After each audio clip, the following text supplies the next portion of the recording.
Good evening. Good evening. It's nice to see you here today. The North Las Vegas City Council welcomes you to our City Council meeting this evening. If you wish to speak, please complete one of the blue cards, which are located at the outside table at the main entrance or at the podium rail on both sides here. Please give the card to the city clerk. When we call upon you to speak, we request that you limit your comments to no more 3 minutes and that you avoid repetition. Thank you very much. Madam City Clerk, are we in compliance with the open meeting law? We are in compliance. Thank you. Tonight, we are going to have our prayer given by Pastor Jeremy Martin of Grace Point Church, followed by the Pledge of Allegiance by Councilman Wade Wagner. Would you please rise?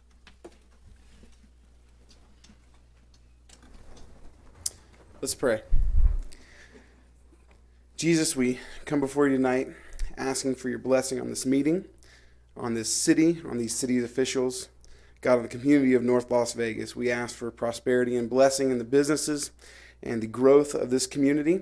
God, we ask that you would bind people together and that you would bring this city together in growth and in prosperity. And we love you and we thank you for all that you do for us. It is in Jesus' name we pray. Amen. I pledge allegiance to the flag of the United States of America and to the republic for which it stands, one nation, under God, indivisible, with liberty and justice for all. Thank you, Pastor. Appreciate you this evening coming out and blessing our organization here. This is a time set aside for public comment on posted agenda items. When I call your name, please come forward to the podium and state your name and address for the record, and we ask that you limit your comments to 3 minutes. Mayor Pro Tem, do we have any blue cards for this? For the first public forum, we have one. The first person would like to come is Ted Courant. Please come forward.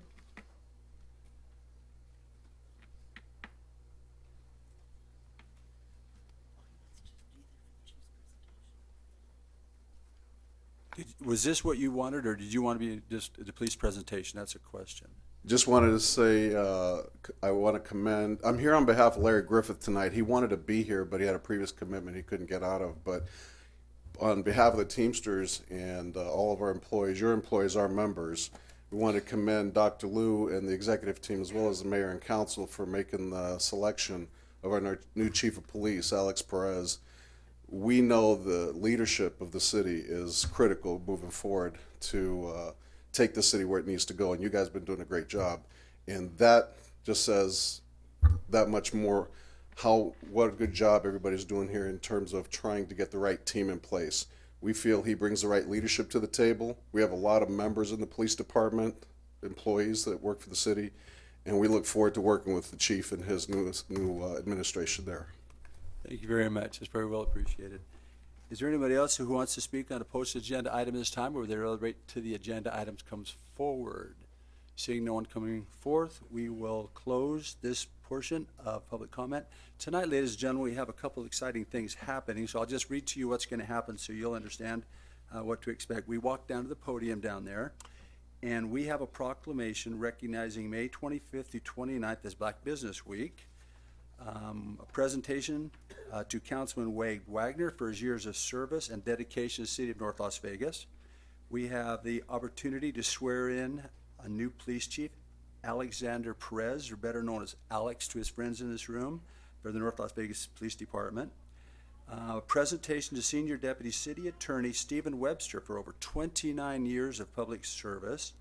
Then we have a presentation by Judge Kalani Hu, North Las Vegas Justice Court, to the winners of the 2015 art contest. So we will go down in that order and take care of this business.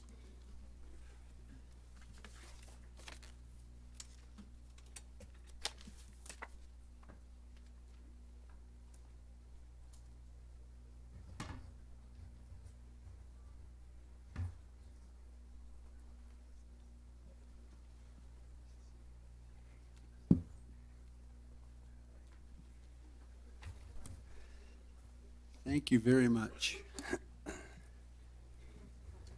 Is Don Herndon here? Don, are you here? Oh, Don here, not here. Could you please come forward, Don? And some of your, Mr. Fountain, Ms. Fountain? Yeah, I'm gonna be videotaping so you can present it to him, sir. Okay. If you don't mind, I appreciate it. My pleasure. Thank you, I appreciate it. We have an exciting proclamation tonight. There's this is a new organization that's growing every single year bigger and better. And they have had this Black Business Expo. This would be the 4th anniversary of this expo, where the business communities and the African American community have come together to take advantage of the resources that they have and allow these businesses also survive and prosper in this new economy. So I have a proclamation here. It says, whereas the 4th annual Black Business Expo will be held at the Cannery Hotel in North Las Vegas, Nevada, May 26 to 28, 2015, with the theme To Rise or Fall of the Black Economy.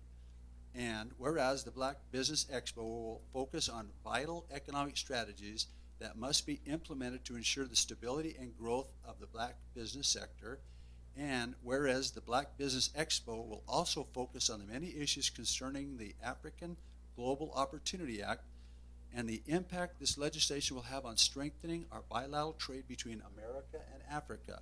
And whereas the Black Business Expo will bring awareness of this significant legislation, its benefits to America, especially to the African American community.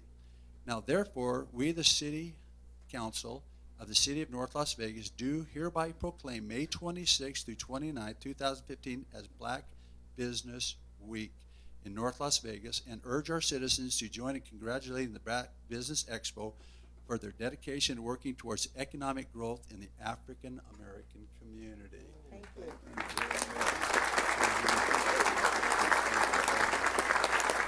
I'd like to say something, but I'll give you a chance to do it. Mr. Fountain has been a very large player in the banking world and has a lot of experience within the African American community. There couldn't be a finer face for the expo, and especially have it in North Las Vegas. 20% of our population in North Las Vegas is African American, and we're looking to encourage and see that continue to grow and flourish, because when you're successful, the city's successful. So we're looking forward to seeing you succeed. But I would like to give you a second to say something. Yeah, thank you very much. We appreciate it. On behalf of the U.S. Department of Commerce, as a matter of fact, a New Ventures Capital Development Company actually operates the Minority Business Development Center on behalf of the U.S. Department of Commerce here in the state of Nevada. So we actually operate as the Minority Business Development Center. So on their behalf, on behalf of the Black Business Council and the Board of Directors of and the members of the council, we want to thank the City of North Las Vegas for recognizing the importance of the black business sector and what role it would play in helping to empower our people in this city and also in this country. So thank you very much. Thank you very much. Please give them a hand.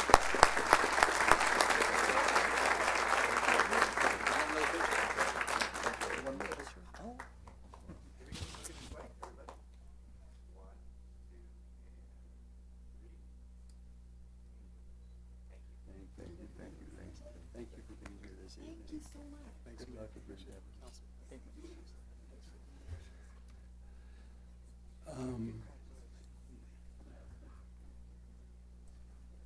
Are we doing an? Yes, I went there myself.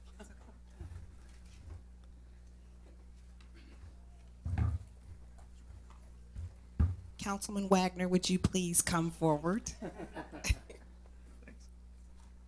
For me, saying good, Would you have your wife come up?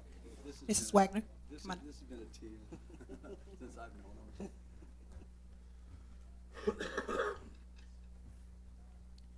Saying goodbye to me is just like it's final. So tonight we're going to bid you farewell, because I know you are moving on to another facet of your life, and I just want to let you know how much I have appreciated you. Getting to know you in these 4 years have flown by. So I personally want to thank you for being a great friend, a great ear, whether we are venting or whether we are laughing, and hanging out with your wife as well, and just the great times that we've shared over the last 4 years of being council members. On behalf of the city, so you have served as city councilman for Ward 4 since July 2011. During your term, you have been a member of the Clark County Debt Management Commission, the Redevelopment Agency, and the Southern Nevada Board of Health, ex officio member of the Deferred Compensation Plan Committee, and chairman of the Southern Nevada Regional Planning Coalition. You have attended many North Las Vegas grand openings, ribbon cuttings, and held town hall meetings for your constituents. You've also enjoyed reading to elementary students during Nevada Reading Week, and speaking at award ceremonies to middle and high school students about career planning, leadership, and community service. You make community service a top priority. So you have served on the city's Visioning 2025 committee, and you were involved in the Boy Scouts of America, and you are extremely active in your church. So on behalf of the mayor, the rest of my council colleagues, the whole entire city staff, we want to bid you farewell. We love you. We will miss you. And I'm just going to read this, so just hold on.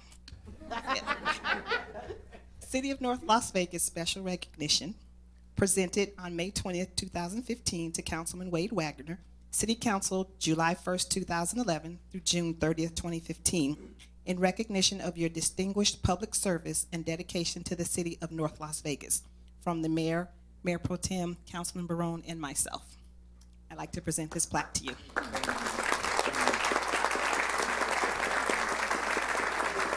Thanks for sharing your husband with us.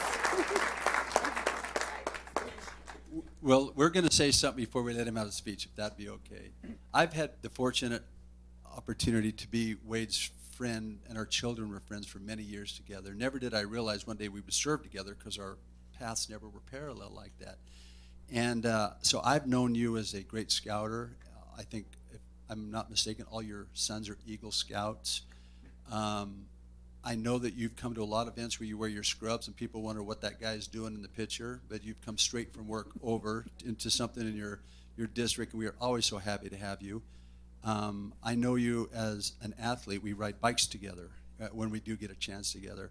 I've seen a side of you that a lot of men and women and employees have never seen before. I've seen your love of our country, your love of our Constitution, and your love of your family. And it's been a joy to serve with you. You're thoughtful, you're forceful, and you're direct when it comes to serving North Las Vegas. And I'll always remember you for that. Thank you very much.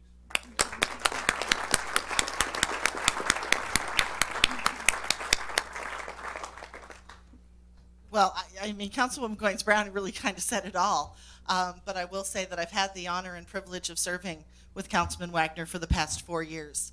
And when he came on board, he and Councilwoman Goins Brown, things were pretty tough here at the city. And I have to say that I am so honored to have served with both of you during that tough time, because you brought fresh insight, but you also were very clear on your priorities for the city. You were willing to think outside the box. You were willing to do what was needed to be done to take care of our city and get it through this tough time. And I think you've just been a wonderful councilman for Ward 4, and I'm honored to have served with you, and wish you and your wife and your family the very best as you move out of North Las Vegas. We are sorry to see you go, but we hope you'll keep in touch. Thanks. Thank you so much.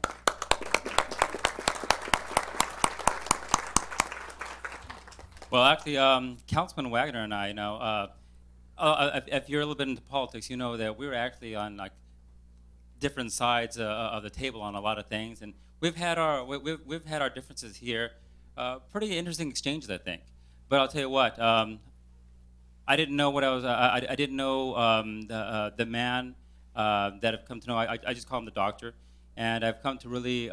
You've earned my respect in so many ways, and darned if I didn't learn a thing or two, in dealing with you. Things that obviously broadened my horizons as well. I'll thank you for that. I'm actually going to miss having someone to have on the other side of a lot of these, especially financial equations. Don't be a stranger. I think you have my number.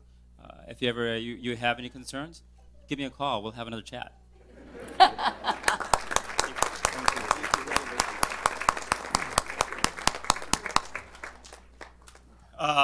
Well, it's been, thanks for coming out and seeing me off, everybody.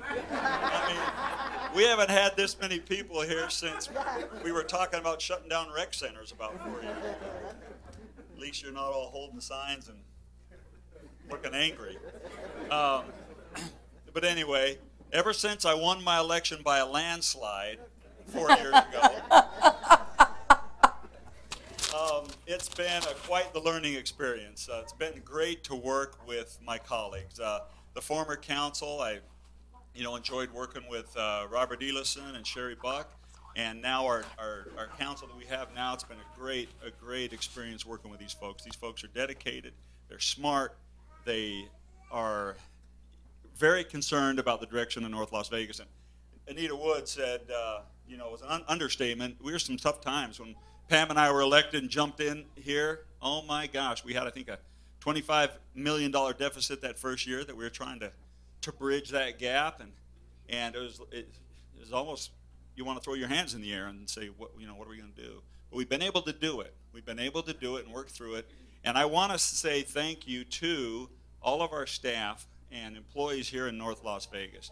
Our department heads, the people that work so hard, and the people that work under them, they are very dedicated employees, and it makes my job easier when I have all the facts, when I have the information that I need to make votes or to make the decisions that I make.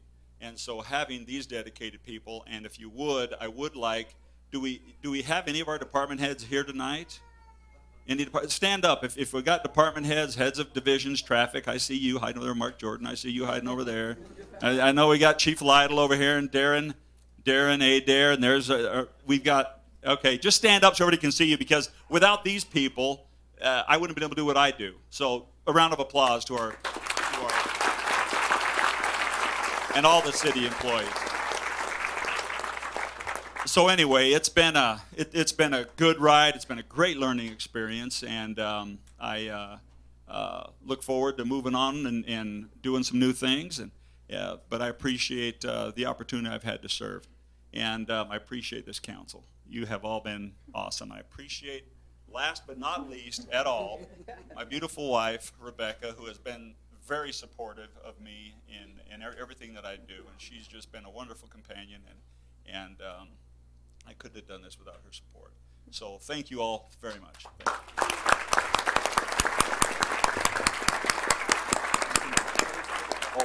Stay here.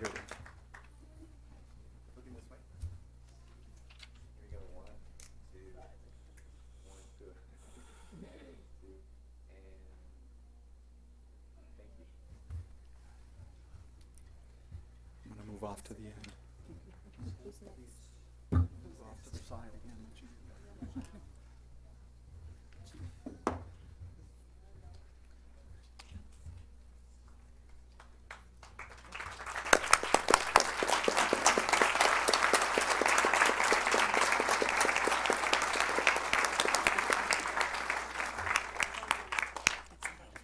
Last one for now.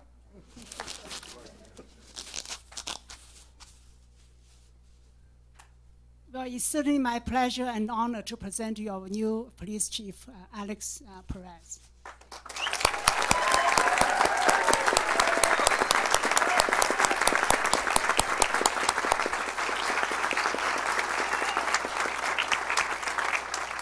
Okay, Chief Perez was appointed actually a few weeks back, effective May 8th. This is just swearing ceremony, a little bit behind. But I just want to give a very brief intro of our new chief. Alex is a 24-year veteran and native Nevadan. He graduated from El Dorado High School in 1987 and the FBI National Academy in 2011. His professional experience includes Detective Bureau Lieutenant, Patrol Lieutenant, member of FBI Joint Terrorism Task Force, and Operations Captain, among others.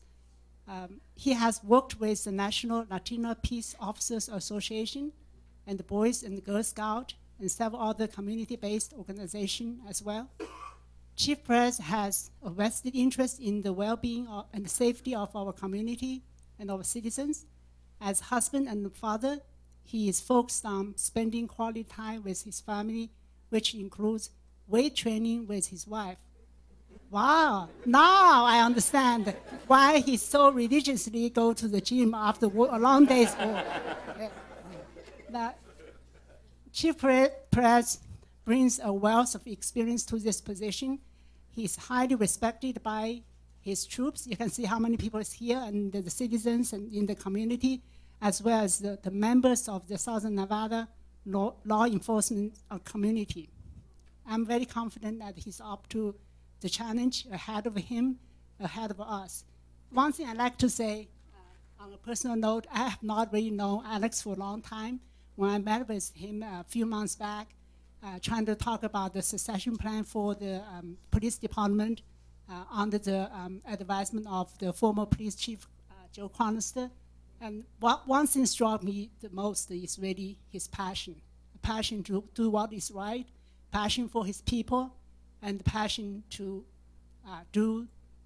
meet the challenge with more creative and innovative ideas and solutions. So therefore, I believe he's well fit to our team, and under the mayor and council's leadership, I'm very confident that the department under his leadership will take to the next level. So, Chief Perez, congratulations.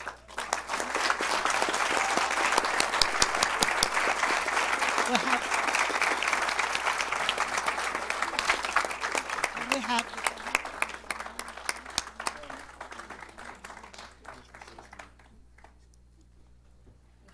Chief Perez, first of all, congratulations. And I have to second what Dr. Liu says. You are more than qualified for this task that you're about to undertake. And boy, what a task that lies before you.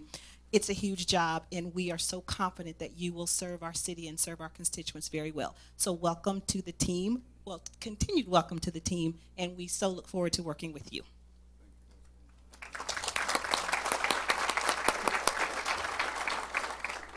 Chief Perez, congratulations.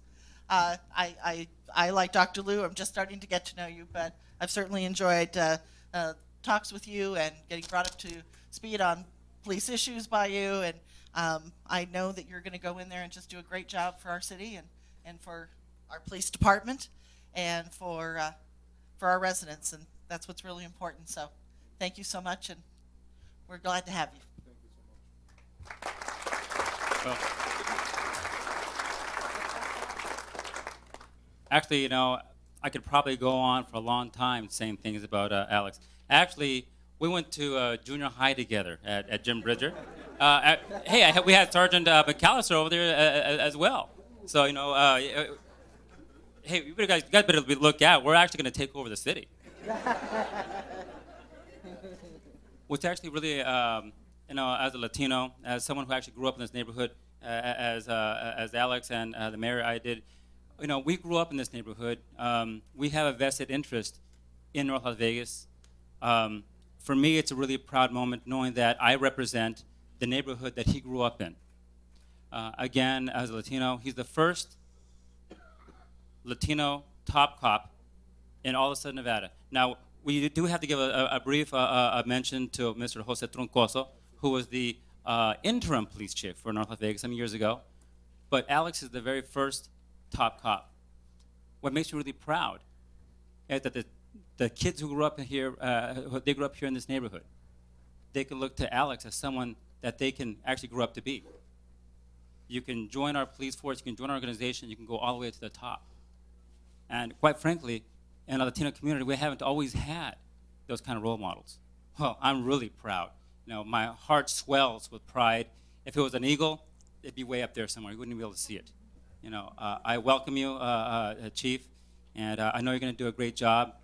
And this is a great day, I think, for our residents, certainly for our police department, for our city, and you have my full support and respect. Congratulations.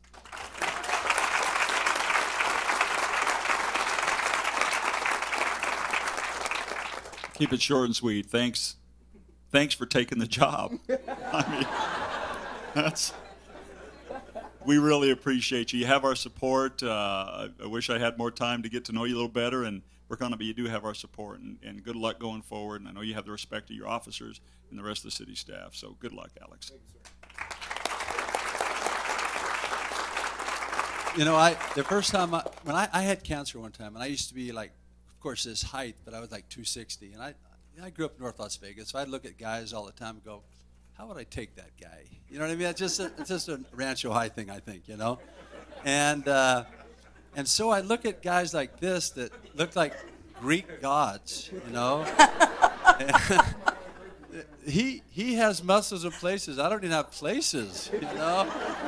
But Now I just hope they don't hit me. But I will tell you, I want a police chief that keeps himself this healthy and keeps himself this smart and goes to school and learns his trade.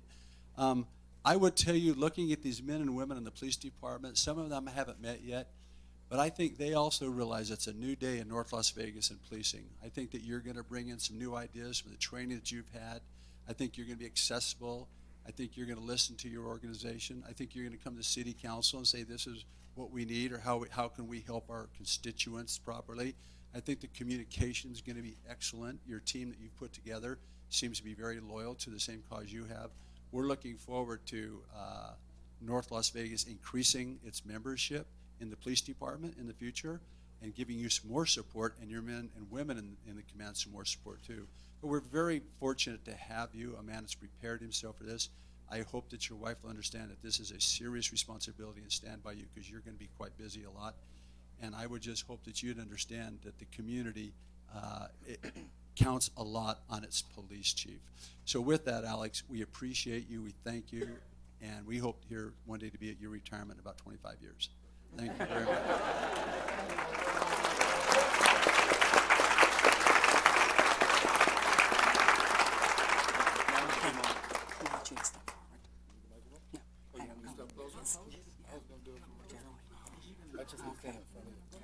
All right, before we actually start, Chief Perez, this is an honor and a privilege. Have a mic on.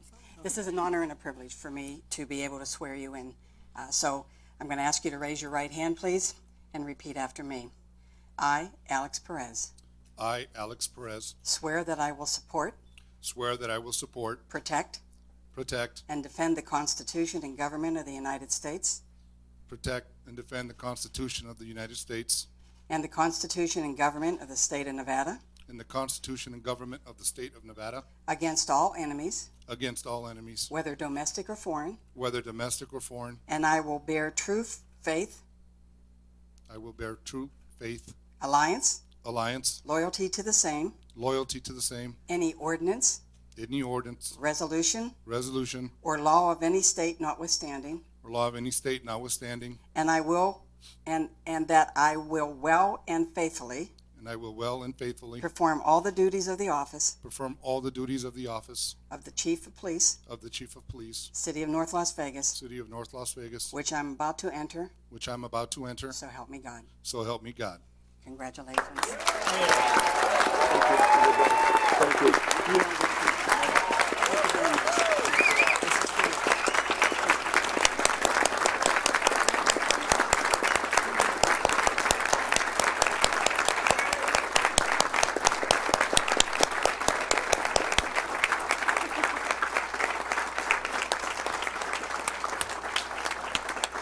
Thank you so much.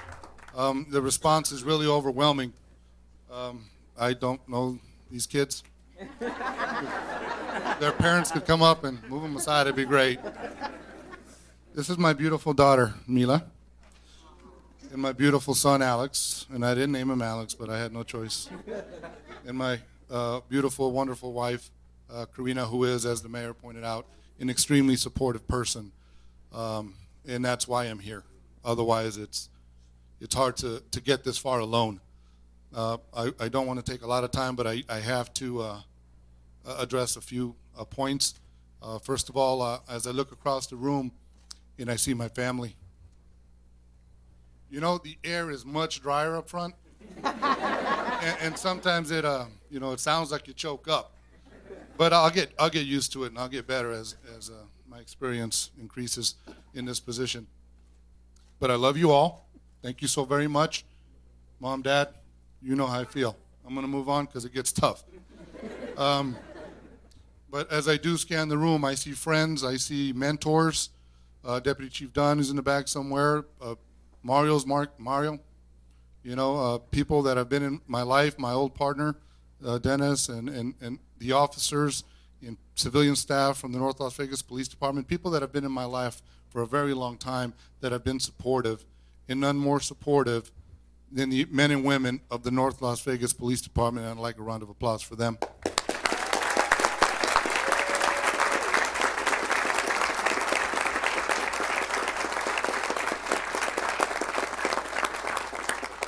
community members, people that I've had the honor of getting to know through the years.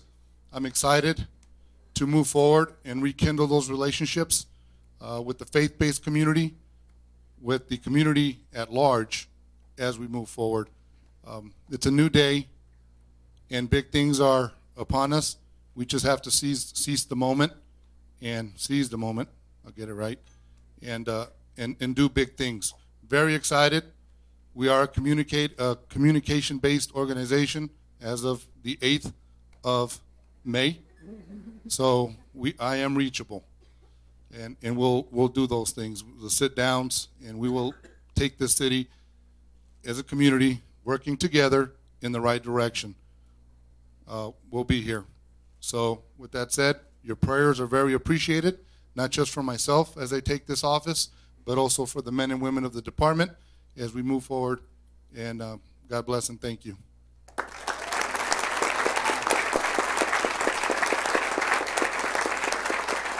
And I would be remiss. I need to thank, it's appropriate, my mayor, John Lee, for your support, city council, my city manager, and staff for all your support that started probably 6-7 months ago when we really were introduced, and helping me find my way through the system and get to where I'm at today. You're in my thoughts and prayers, so thank you so much. Councilman Wagner, the best. God bless.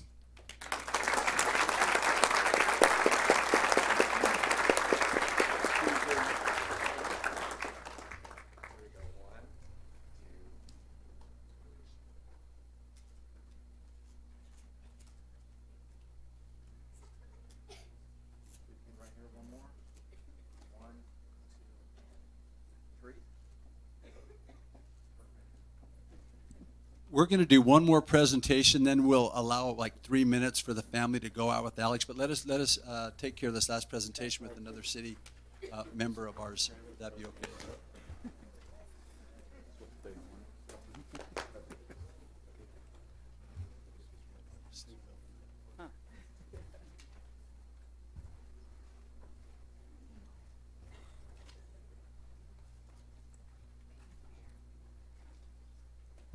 Good evening. That's a tough act to follow, but if anyone can follow it, it's going to be Stephen Webster. Tonight, we are honoring Stephen Webster for his dedicated service on the eve of his retirement from the North Las Vegas City Attorney's Office. And before I go on about the long list of accomplishments that Steve has done, I want to tell you a little bit about his background. From 1969 to 71, he actually lived in Guatemala and El Salvador, and during that time, he developed his passion for serving the needy and underprivileged. He's been a hard worker his entire life. He worked as a miner, and he put himself through undergraduate and in law school by being a truck driver and a bus driver. He served as a scoutmaster 3 times in over 35 years of service, being the council district leader in the Hualapai region. He started his legal career in 1976 and worked in a private law firm. And from 1978 to 1985, Steve was the only prosecutor for the city of North Las Vegas. So if anyone committed any crime and was actually going to be tried as guilty as a misdemeanor, you were going to have to deal with Steve. And I think that's an incredible accomplishment. For most people, being the sole prosecutor for a city would have been enough, but he actually accepted an appointment in 1983 to be a district court hearing for child support obligations. That was before a family court was even established. In 1985, he was elected to be a municipal judge in the city of Las Vegas. And even serving as a full-time municipal judge, he wanted to do more to help the legal community. He started teaching law classes at the Judicial College in Reno and various CLE classes in Nevada and Utah, including ethics seminars at his alma mater, Brigham Young University. In the 1990s, Steve returned to continue to serve in the city of North Las Vegas as a senior prosecutor. And he's been advocating for the city of North Las Vegas and victims of crime ever since. I kind of wish you let the police department go before I said this, because I heard a rumor that Steve actually served some jail time when he was serving a mission in South America.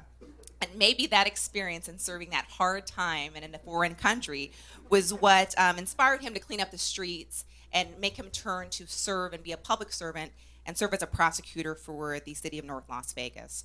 So I, along with the city council and members of the city attorney's office, I know we're scattered around the room, would truly like to thank and congratulate Steve Webster for his years of service. And if you could come up, please.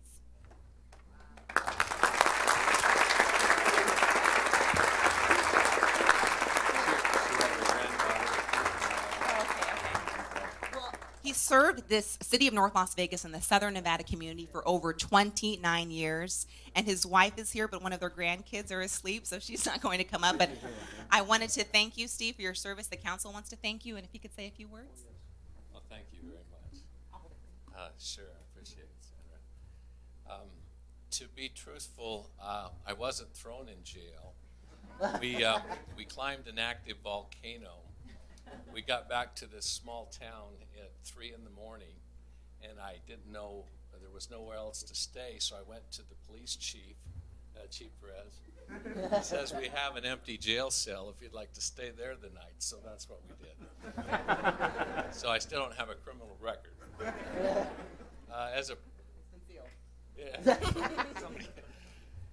As a proud prosecutor for this community, I'd like to say thanks.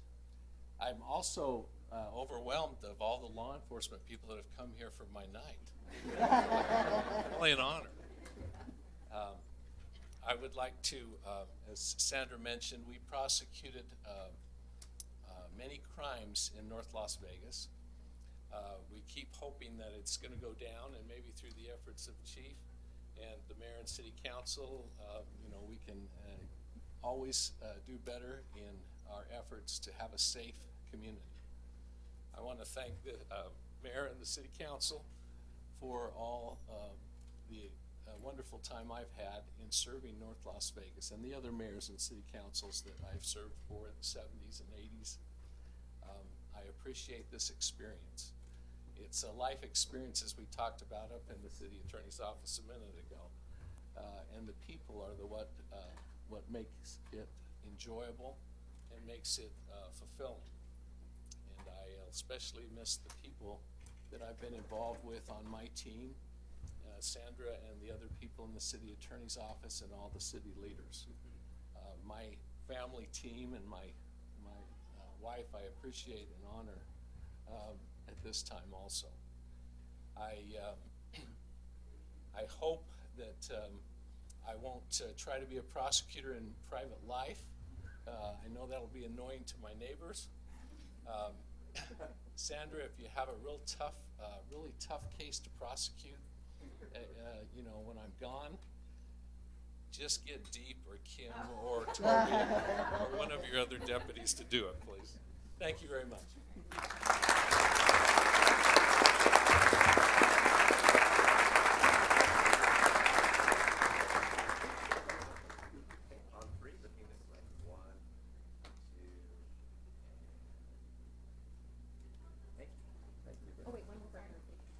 Thank you, Heather.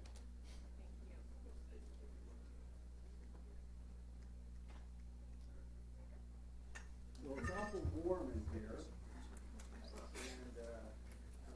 awful warm, it doesn't matter. We're going to take a 3-minute council break to allow Alex and his family to go celebrate, and as we prepare for Judge Kalu's thing,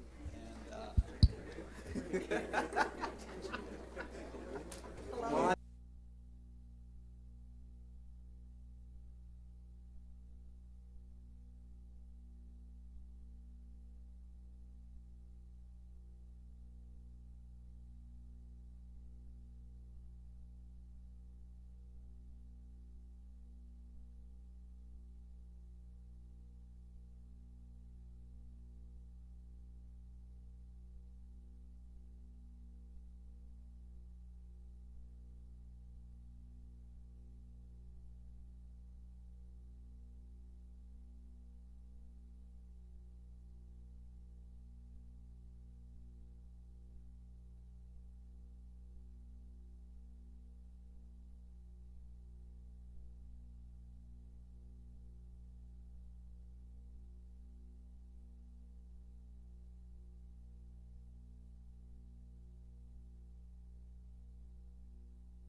Councilman Barone, did you want to introduce?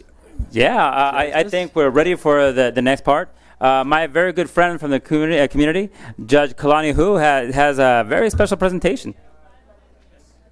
Thank you. Thank you, Mayor, council members, Mayor Pro Tem. Thank you for hosting our event tonight. This is the 19th annual North Las Vegas Justice Court Art Contest Awards.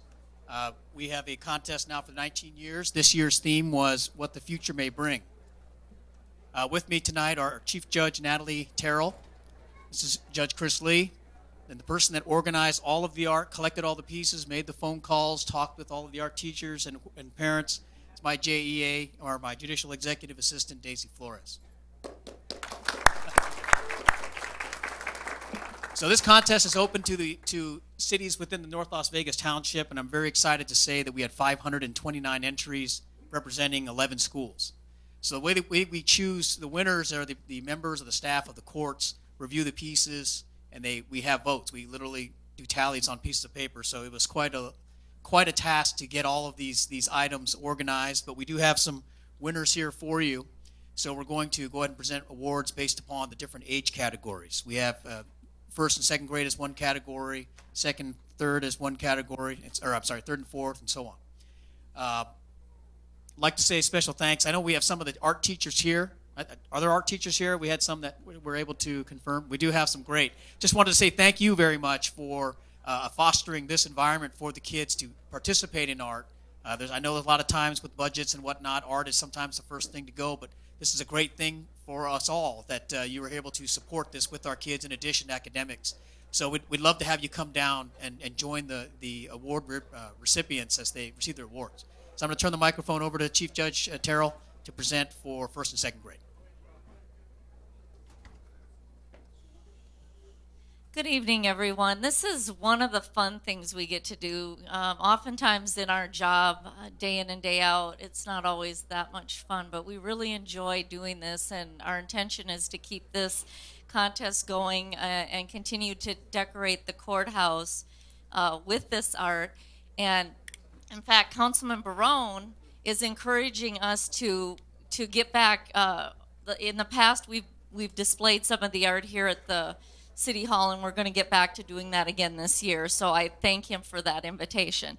All right, I want to invite our first and second grade winners up. Third place, we have Jaden Kim. Please come up.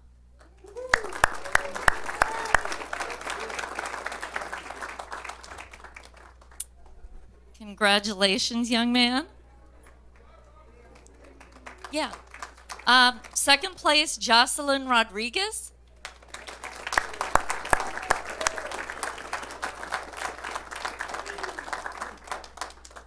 Congratulations. And our first place winner of the first and second graders is Zion Biles.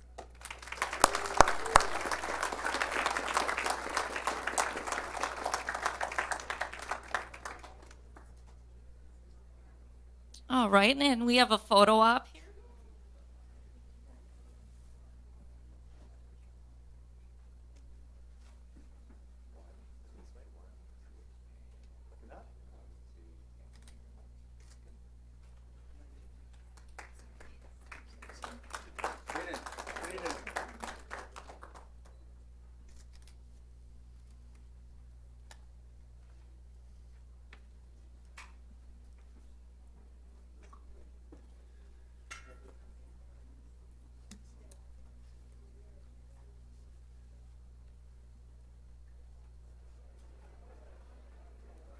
All right, congratulations, and thank you so much for your beautiful artwork.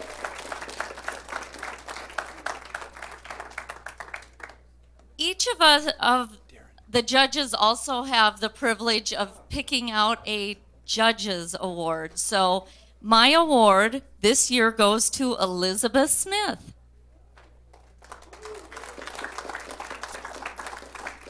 All right, I'm not seeing Elizabeth. Is her art teacher present?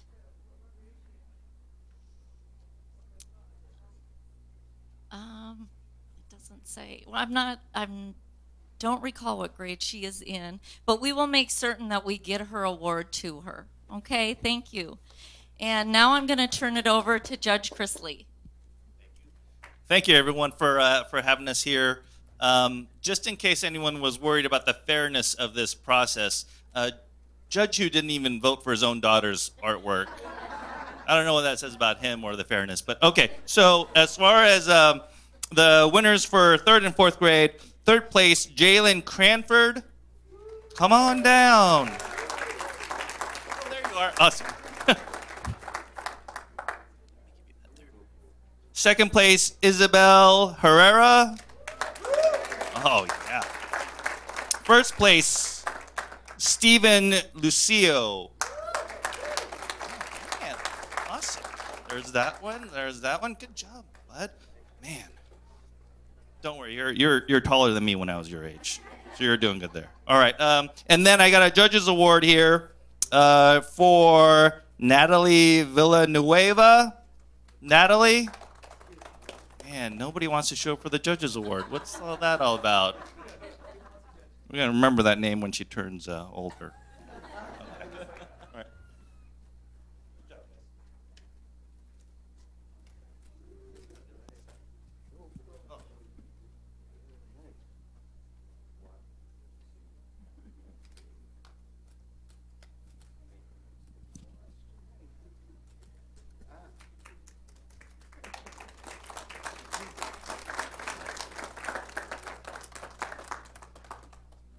All right, for 5th and 6th grade, I'm sorry, 3rd place, Akira Trejo.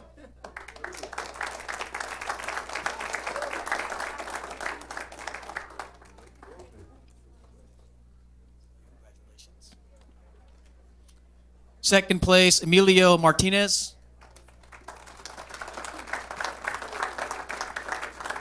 We'll get Emilio's prize. And 1st place, Nicole Valenzuela.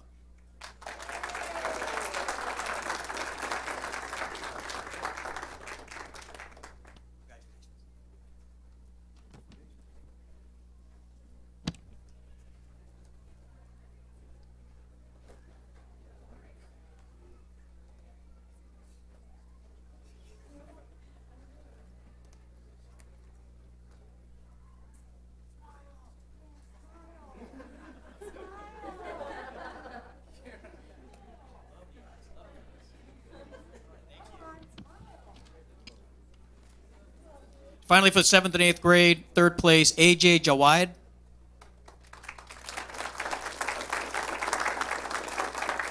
All right, no Mr. Jawad tonight. Jennifer Molina.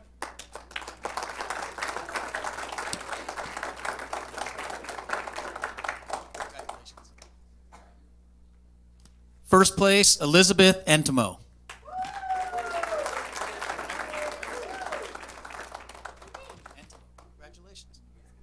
All right, and finally, for my judge's award, Ricardo Zuniga Alanis. My judge's award recipient.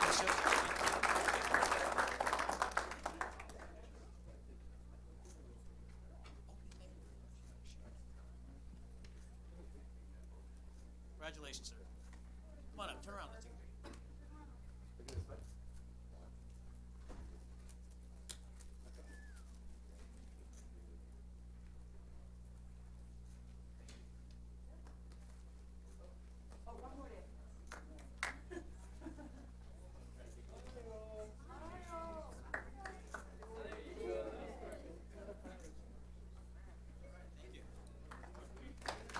All right, thank you very much. If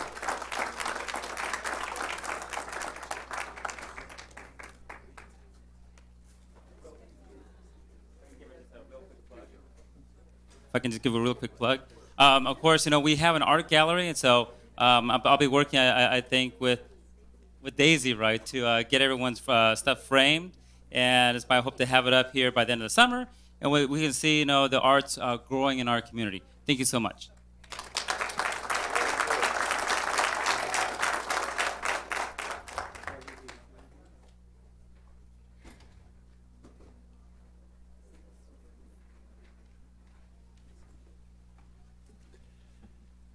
Thank you, Councilman Barone. Madam City Clerk, would you please begin with tonight's agenda? Yes, thank you, Mayor. Approval of regular City Council meeting agenda of May 20th, 2015. for possible action. Good evening, Mayor and Council. We have two changes to tonight's agenda. Business item number 11 and 12 are being recommended to be postponed to June 3rd, 2015 City Council meeting. With that change, the recommendation is approval of the agenda as amended. Thank you very much. Council, any comments or questions on the approval of tonight's agenda as amended? If not, I'll take a motion. Move to approve as amended. Please cast your vote.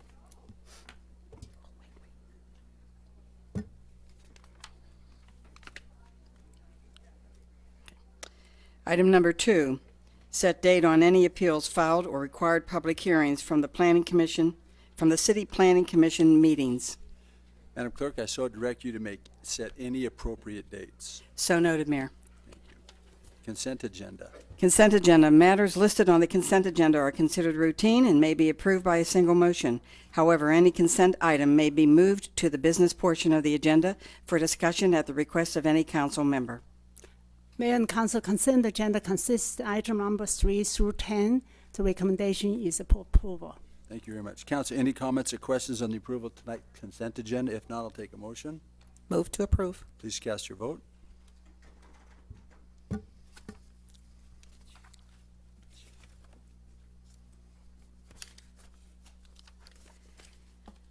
Moving on to business, item number 13. Discussion and/or direction on options to provide professional human resource functions with improved operational efficiencies and enhanced services to employees for possible action. Thank you very much. Director Adair, Dr. Liu, are you prepared? Yes, Mayor and Council, Director Darren Adair and myself will make a brief presentation on this item. Basically, we're going to split it into two parts. I will cover the background as well as the objectives and goals for this effort and options we explored. And Director Adair will cover the process and the final comparison of the cost and the service to be provided. So just a little background on the workforce that we have with the city. We currently have 1,393 employees, including both full-time and part-time, and 14 departments. We have HR departments that provide the basic HR and benefits services, which really those services are being provided by both internal and external staff or vendors. The services that are currently outsourced, including health and dental plans, 457 plans, workers' comp, life insurance. We're using over 10 different vendors to provide those services that are currently outsourced. And the personnel, just based on the current year, up as of April 30th, 2015, we have 36 full-time employees come on board, 93 temporary employees or part-time employees come on board during this time period.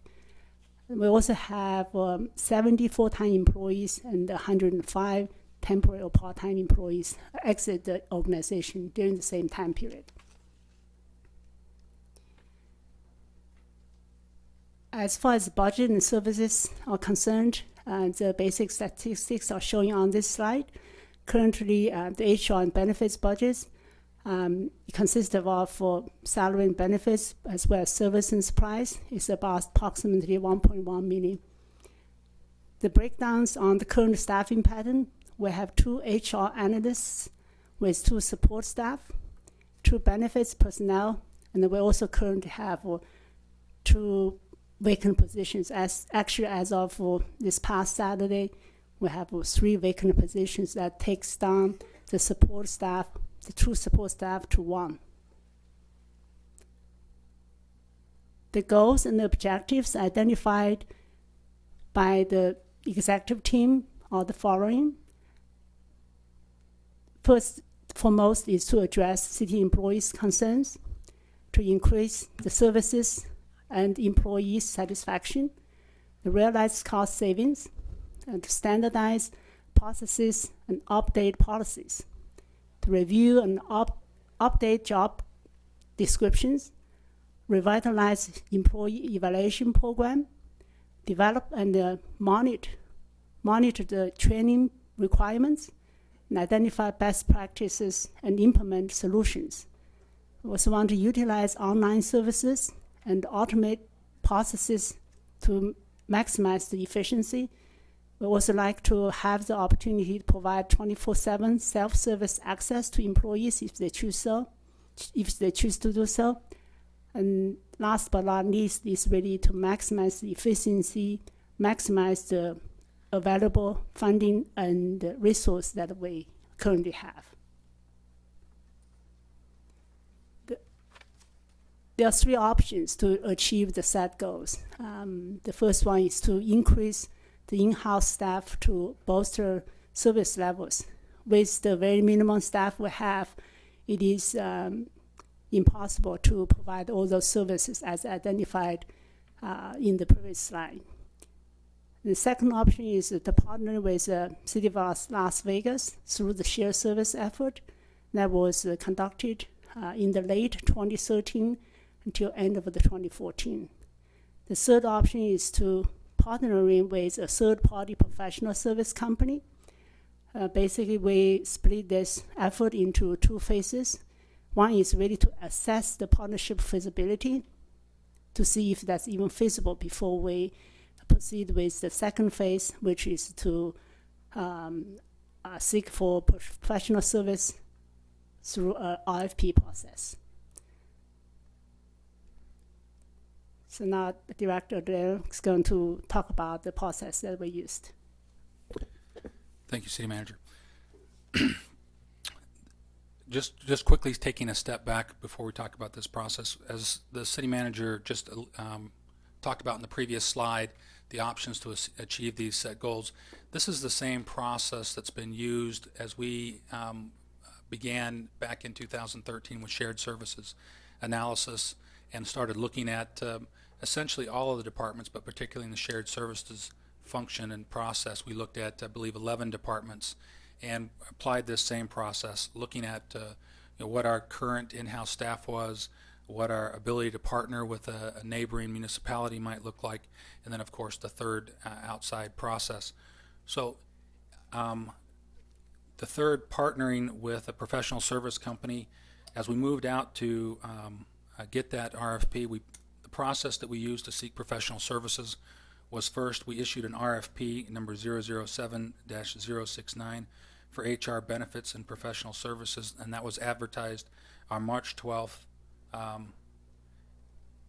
and per NRS 332 requirements. We received back two proposals. We evaluated those two proposals by calling together an evaluation committee, conducted a three-phase evaluation. Phase one was an initial review of those written proposals. Phase two was a vendor presentation and question-answer session for each of the two respondents. And phase three was to prepare an addendum and then follow-up discussions and on-site visits. The recommendation to the city manager and the criteria used for qualifications, experience, quality of services, and adaptability, past performance, and cost. In this next slide, we're trying to do a cost comparison between in-house versus the partnership, professional partnership option. During fiscal year ending 2014, we spent $1.4 million on the HR and benefits function. In 2015, we have a tentative $1.1 million we believe we'll spend on that function for a two-year total of $2.5 million. The contract that's been proposed is $740,000. It is a two-year contract with two one-year extensions. The cost of that for 2 years would be $1.48 million, and the potential savings between those two things would be approximately $1.02 million. The contract does have two one-year extensions, and so if the city should elect to take the full period of the contract, there would be a potential for $2.04 million in savings. The services to be included is to provide, the purpose of this is to provide HR benefits related services that we're currently getting. This would include the service levels that we were getting when we had the staff of 8 people. That was what was included in the budget. The enhanced services that we expect to receive in addition to that through this process and professional partnership is to conduct initial assessments and audit on current processes and practices to identify areas of improvement. Second, to streamline and standardize the process and procedures. Third, to review and update all job descriptions and positions. Fourth, to perform compensation study on all job classifications. Fifth, to initiate and maintain employee training programs. Sixth, to establish and maintain employee wellness programs. And finally, to review and automate process to promote consistent and up-to-date record keeping. That would include as well scanning and continuing the scanning process and putting current HR records that are not yet in electronic form into an electronic form. At this time, I would be happy to address any of your questions. Pardon me. Thank you. Council, any comments or questions at this period of time? I have a question. How many, you said to provide 24/7 service to access to employees, is that through face-to-face contact, or is that through some other means, or both?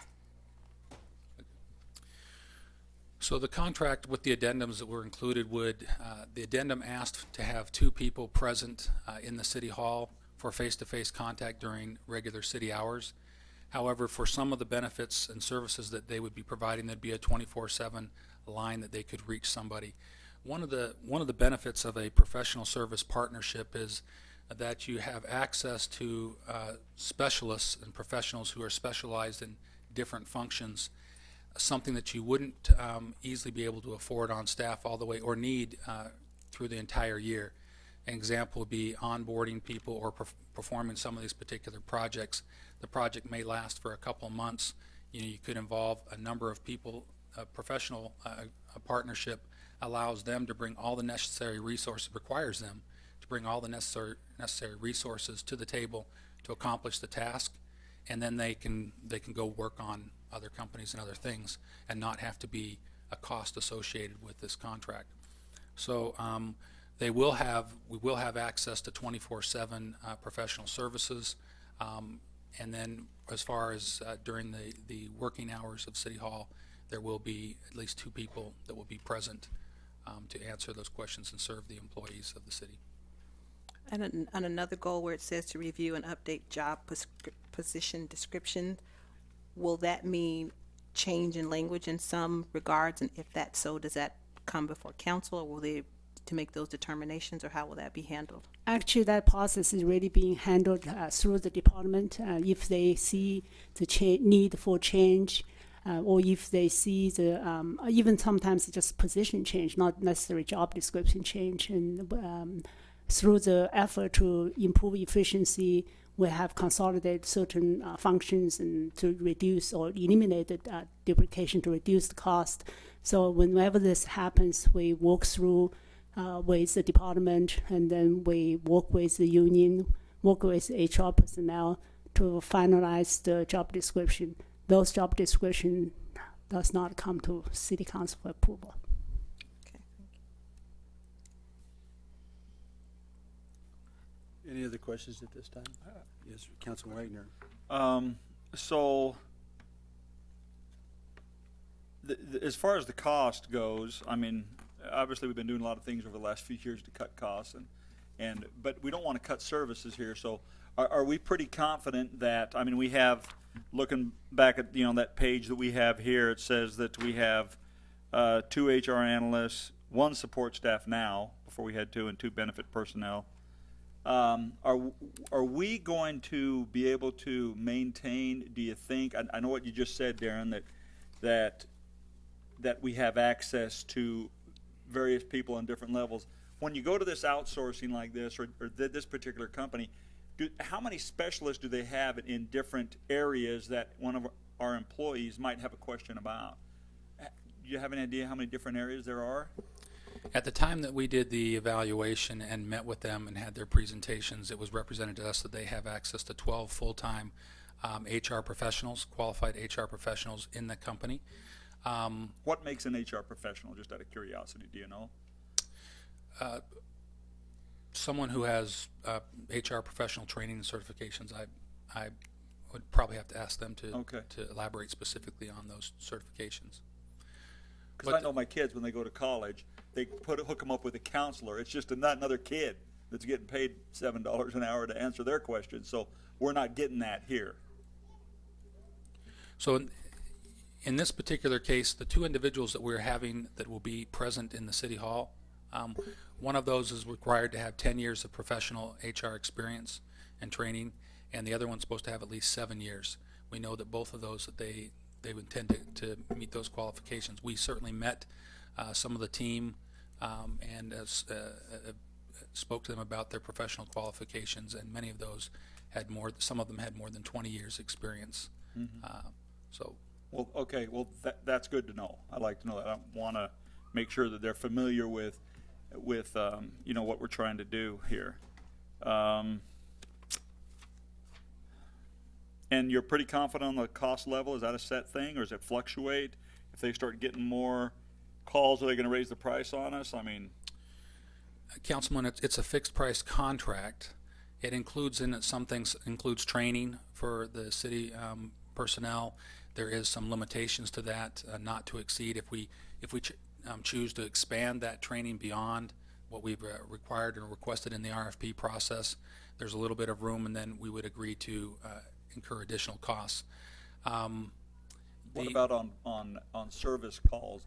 Example, this company probably assumes, okay, you got 1,300 employees, we're going to get average 150 calls a week. What if that goes, and that's what they're basing their price on?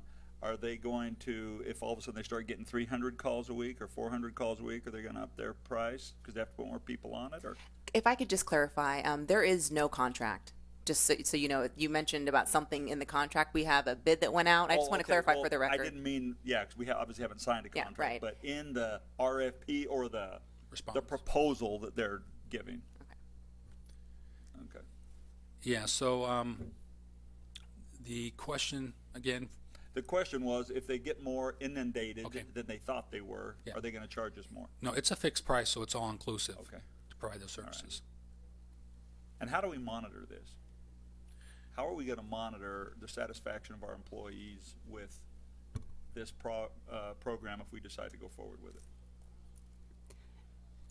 It will start with the initial assessment and the audit. That process will include interviews of our employees in terms of the current practice and processes, as well as what they like to see, what the areas they want to enhance service, or what areas they want to add or eliminate. And so basically get input from employees from the initial phase. And periodically, we would like to get either through employee survey or through the communication tools that we couldn't have in place. And believe it or not, I constantly receive input from employees, not necessarily on a particular issue, but if they feel happy about something or happy about something, they are not too shy to tell us about it. Any more questions at this time?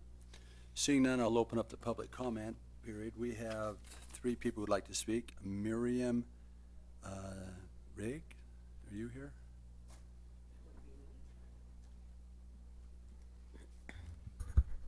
Hello, my name is Miriam Rigg. I live in the city of North Las Vegas, and I'm also employed by the city of North Las Vegas.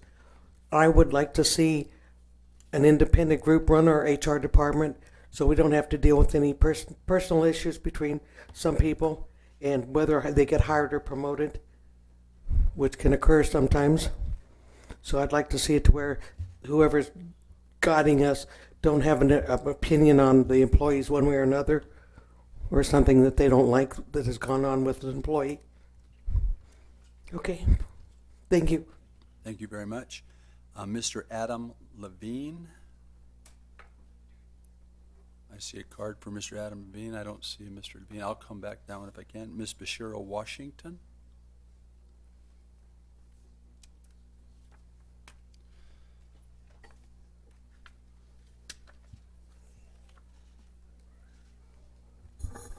Good evening. Bashir Washington, 3725 Moonshine Falls, resident for 25 years. I've been an employee of the City of North Las Vegas for 21 years. I just wanted to address a couple of things that was in this presentation. Being in human resources, when we were first told in March that there was an option, we were looking at options. First thing you normally do is do some type of analysis, where you get your data, you look at the pros and cons of outsourcing versus in-house, get the dollar amounts, you put all that together, and then you present it to council. It appears that has not been done, because immediately after our meeting, an RFP went out. So like the decision has already been made, instead of exploring an option to automatically outsource. And I wanted to address a couple of things in the presentation. One, the only area in HR that's outsourced is our workers' comp. We do have a third-party administrator. We're not a healthcare company, nor 457, so we do have vendors that we use to provide services to us. But the only part of HR that is outsourced is our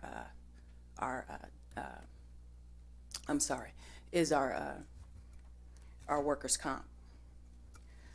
Also, in looking at the goals and objectives, and in talking with Dr. Liu, not once were we ever met with to go over the goals and objectives, or even the enhanced services that are being provided here for you to see. This is the first time, and yesterday was the first time we actually heard a few of them.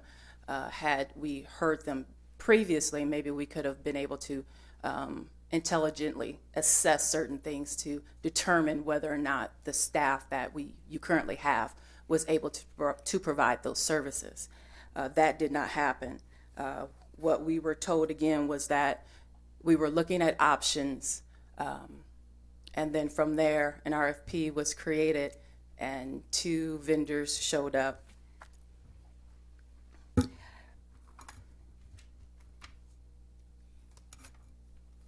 So I just wanted to make sure you all knew just certain things that was not truly accurate, I'm sorry, in the presentation.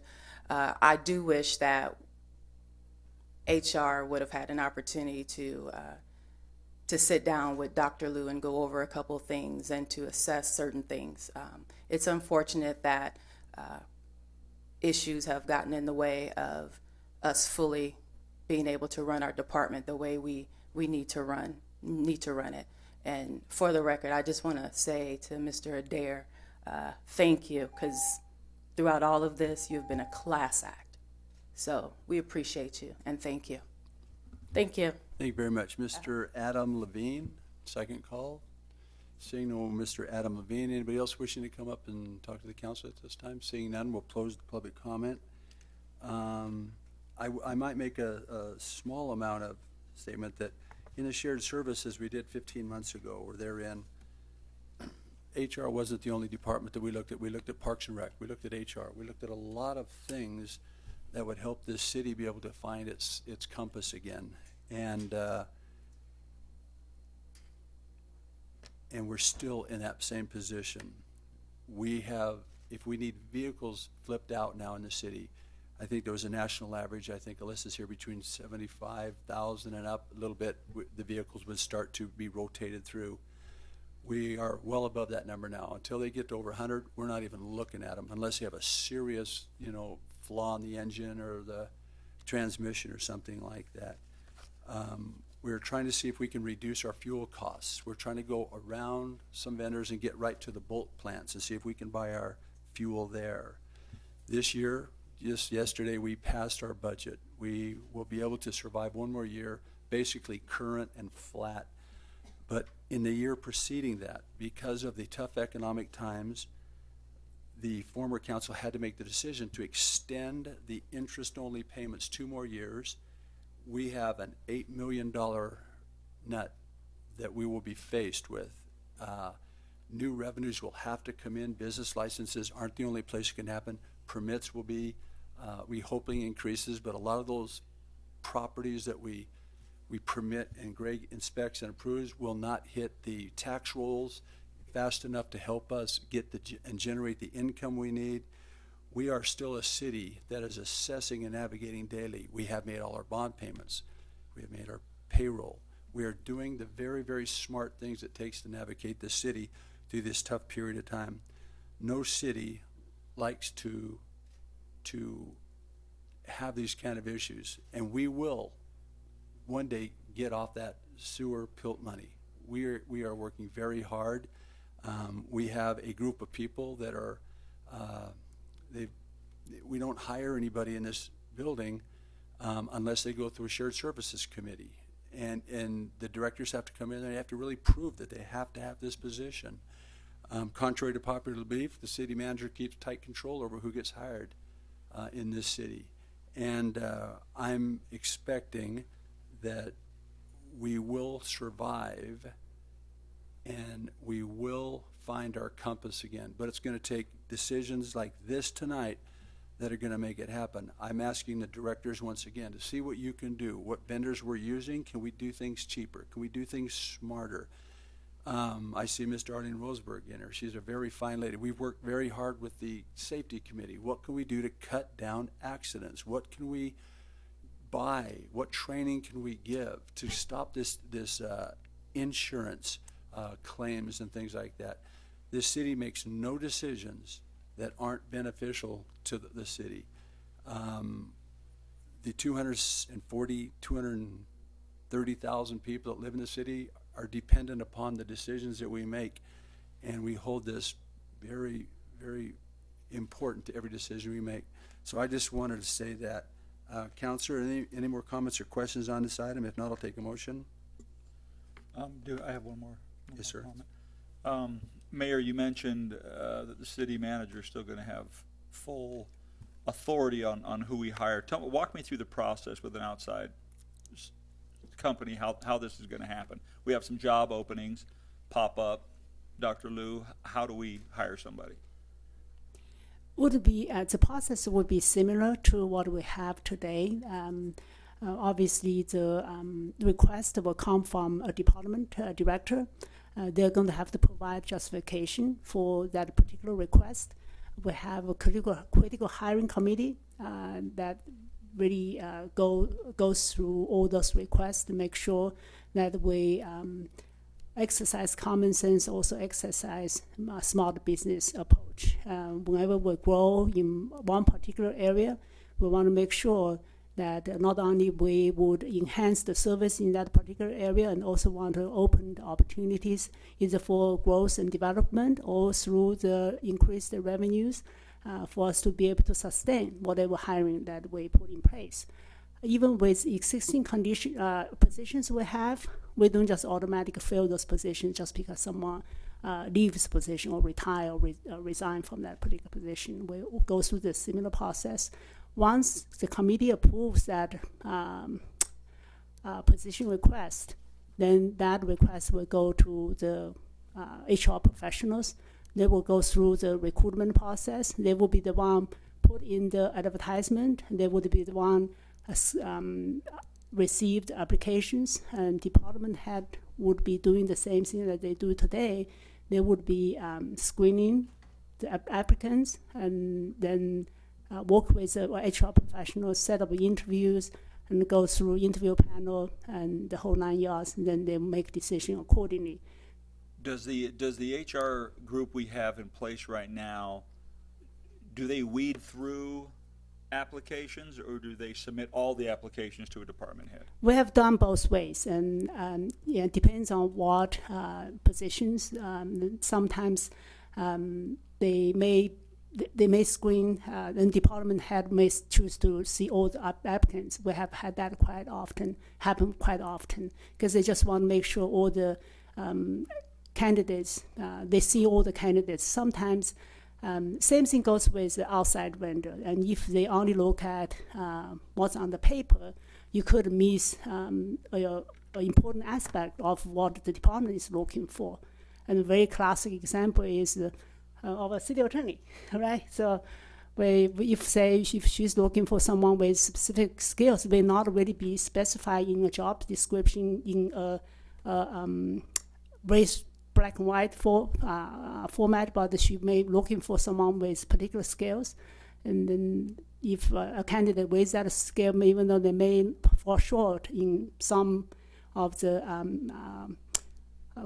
preferred qualifications, that she may decide to interview just to see if that person will fit better. Yeah. Okay.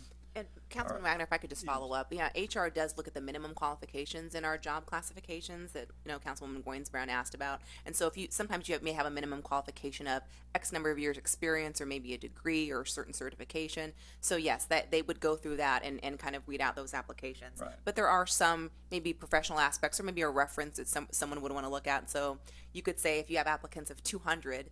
Of course, they could go through and see what, maybe weed out some that don't meet those minimum qualifications. Sure. But maybe if that department director says, I'm not kind of pleased with this reduced stack, can I have the whole thing? But of course, that is part of their responsibilities. Very good. Well, on the city council, of course, we've always have to make tough decisions. Based on, from what I've heard and learned about this, I would,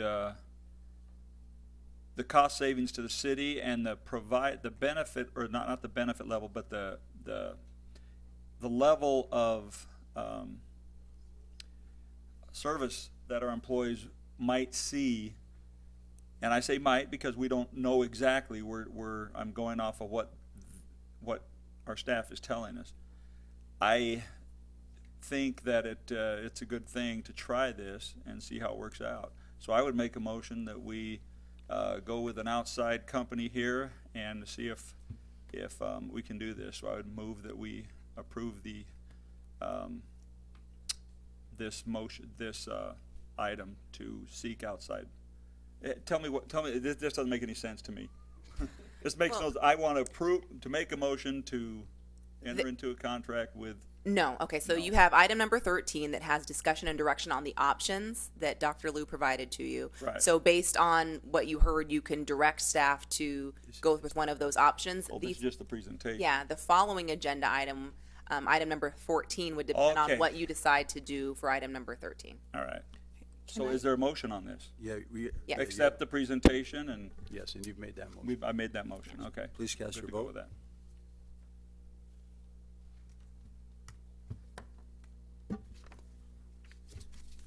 Item number 14. Item number 14, city manager to negotiate and enter into a contract with a third-party professional to provide professional human resources and benefits services to the city in the form approved by the city attorney's office for possible action. Councilor, any comments or questions on this item? If not, I'll take a motion. Yes. Yes, ma'am. Please. Okay, so what is staff's recommendation? Because it's not real clear here. And two, can you go through the process? I know you did interviews, you went through this RFP process, but the one thing I've never really seen is the comments or the responses from those that performed the interviews, did the site visits, as to what their recommendations are. So can we be kind of brought up to speed on those? Yeah, actually, item number 13, the intent is really to receive direction from the city council. Staff's position is really to provide the background and the process that went through and the options that we have looked at since late 2013. We would just seek direction from city council based on the motion made by Councilman Wagner. And you voted on, looks like direction is for us to seek third-party professional HR and benefit services. Then item number 14 is for you to formally authorize me negotiate the interim contract with third party. Thank you very much. Any more I was confused too. Any more comments or questions? I believe what she's saying is for item 13, on the presentation on page 3, the top, we were given options to achieve, which would be increase in-house staff to bolster service levels, partner with the city of Las Vegas, or partner with a third-party professional. And we were supposed to pick one of those three and give them direction. Or all of them. or all of them, or Right. a combination thereof. Yes. Combination thereof. Is that what you were saying, Dr. Liu? You you direct whatever you feel comfortable. But 3 options that we presented to you, you can pick one of them. So, on this, was your, I guess my question is running this meeting, was your motion to direct staff to See, when I look into the shared, pardon me, to look into using an outsourcing? Yeah, should we start over? This, Should we go back? Okay. Anyone but Councilman Wagner can make a motion to reconsider the motion to accept the presentation, and that will put you back to the initial motion for item number 13. It does say discussion and or direction. You can choose to do one or the other, but if you want to rescind or reconsider the motion to accept the presentation, because that's all you did, and we moved on to 14, because you made the motion to accept, Councilman Wagner, you cannot make the motion to reconsider, so someone else would have to do that. If you want to go back to making another motion for item number 13. I think we covered it. I'm okay with accepting the presentation. I don't know about anyone else. What's that? I'm okay with accepting the presentation. Right, which is, I guess that's what I did. Right. Yeah, that's what I thought. I was just confused between 13 and 14, what we were doing, so. Okay. So we don't need to rescind it unless you're looking for a definitive direction. That is what Dr. Liu is looking That's for. what she's saying, okay. So, By you voting on number 14, you basically we could make that motion after the presentation motion of 13. In 14, we could make the motion or somebody could make the motion to advance this through the city managers to go ahead and negotiate to hire to an outside firm. Is that what we can make that motion in item 14 though, too? Is that possible? Yes, so we don't need to rescind. Yeah. Okay. Okay.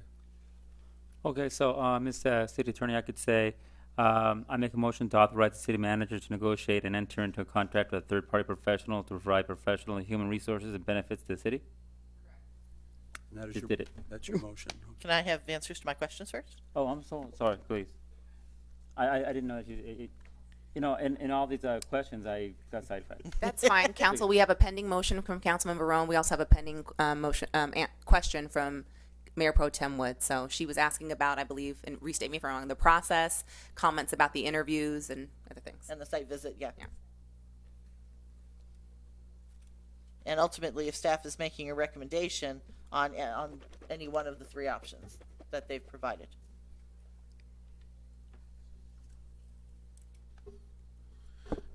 Councilwoman, to answer your question, the site visit, so there were 2 respondents. We had, prior to putting out the RFP, we had tried to understand the market of potential respondents, and we thought that there were potentially at least a dozen respondents who could respond to the RFP once it was posted. Those respondents are both people that have office presence, a large presence like an ADP or something else in the valley. And they tend to do a lot of their business out of the office. And it also included organizations who provide virtual office services. In other words, they primarily are located at their particular clients or where they're doing the particular professional services. The 2 respondents that we received, both of those that was myself, Cass Palmer, and Carrie, who went and visited the offices of those groups.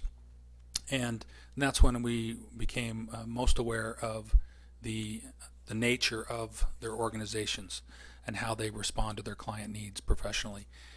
That along with the results of the panel, and that panel was consisting of several of the representatives from the collective bargaining groups. Also, myself was there, not as a commenting member. Sandra was there, but not as a commenting member. We had a panel of two people from finance. I'm trying to think of whoever was all on that panel. And we can get you the details of the specific people, but the purpose of the panel was to listen to the presentations, ask questions, and then kind of evaluate and score the presentations at that time. They did provide scoring in. It turns out that the one remaining proposal that was able to respond responsibly to the addendum request was also the one that received the highest score on the panel presentations. There was also a scoring of the package presentation itself without the interviews, and I believe overall there was the combination of all of them together. It was the same result, but not as far different. What we did do was listen to the comments that came back from those panel members. That was actually what prompted that, along with the site visits, prompted the addendum. Several of the panel members felt that in addressing the professional services and the virtual nature of that, the fact that professionals come in, you kind of get the service when you need it, and then the professional goes back to serving some other organization, then another professional comes in for the next task, kind of thing, that was a fairly large leap for the city, and that there needed to be somebody that could address questions on the spot in the building, and that's when we put together the addendum asking for both 2 qualified HR professionals, one of those being someone from the organization who could make executive decisions and command the resources of that organization in a timely fashion. And I think, Councilwoman Wood, is that an answer to your question?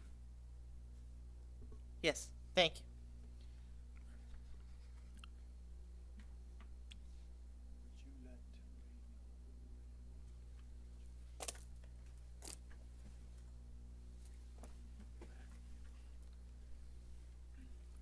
Thank you. So I have no other questions from the council. So the motion was the city manager to negotiate, well, the authorization of the city manager to negotiate and enter into a contract with a third-party professional to provide professional human resources and benefit service to the city in a form approved by the city attorney's office. That's the motion made by Councilman Brown. Please cast your vote.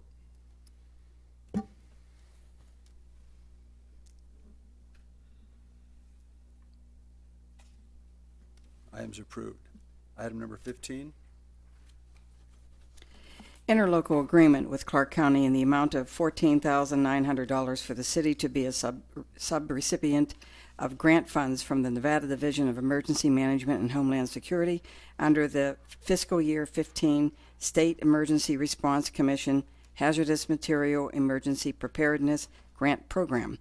Approval to augment the fiscal year 14-15 Fire Grant Fund budget in the amount of $14,900 and authorize the city manager or her designee to enter into the appropriate agreements for the city to conduct a summit to promote and enhance preparedness and business retention through public-private partnerships related to hazardous materials and traffic incident management for possible action. Mayor and Council, I like to make a amendment to this item. Under item number 6 of the agreement, the termination date should be changed to September 30th, 2015 from the June 1st, 2015. Staff's recommendation is to approve this agreement as amended. Thank you. Councilor, any more comments or questions on this item? If not, I'll take a motion. Move to approve as amended. Please cast your vote.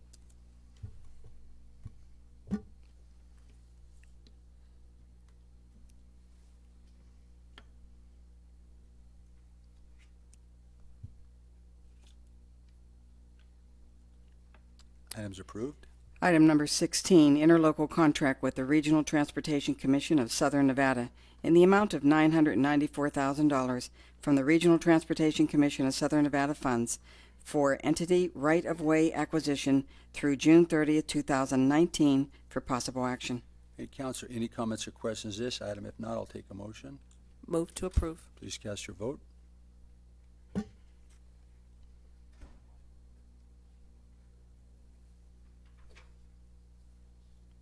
Next item, professional engineering services agreement with GC Wallace, Inc.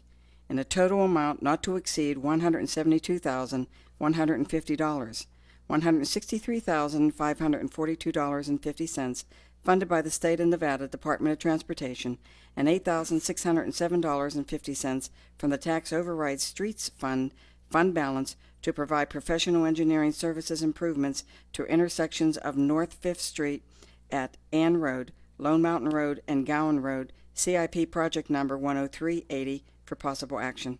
Thank you. Council, any comments or questions? If not, I'll take a motion. Move to approve. Please cast your vote.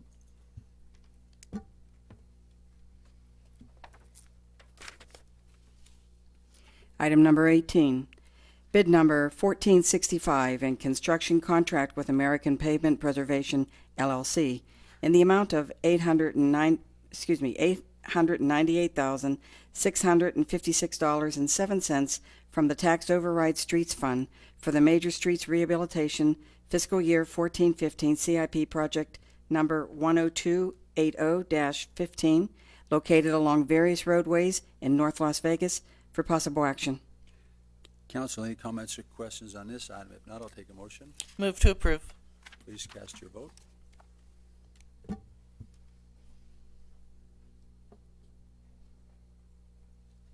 Item passes. Resolution number 2536, a resolution of the City of North Las Vegas permitting sale of certain real property owned by the City of North Las Vegas to Yvette Shemesh pursuant to NRS 268.061, for possible action. Council, any comments or questions on this item? If not, I'll take a motion. Move to approve. Please cast your vote.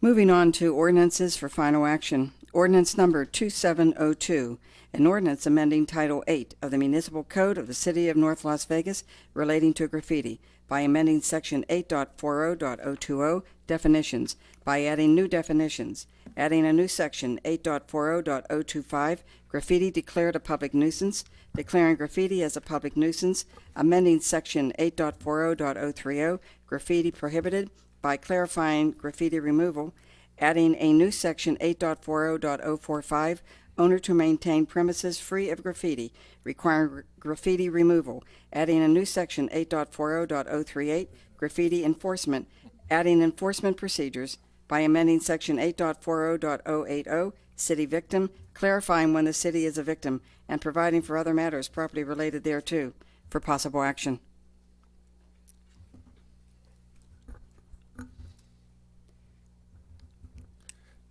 We do have some changes we would need to read into the record, and then we're also going to do the presentation. So the presentation will go first. Director Blackburn will lead the presentation. Okay, thank you very much, Director.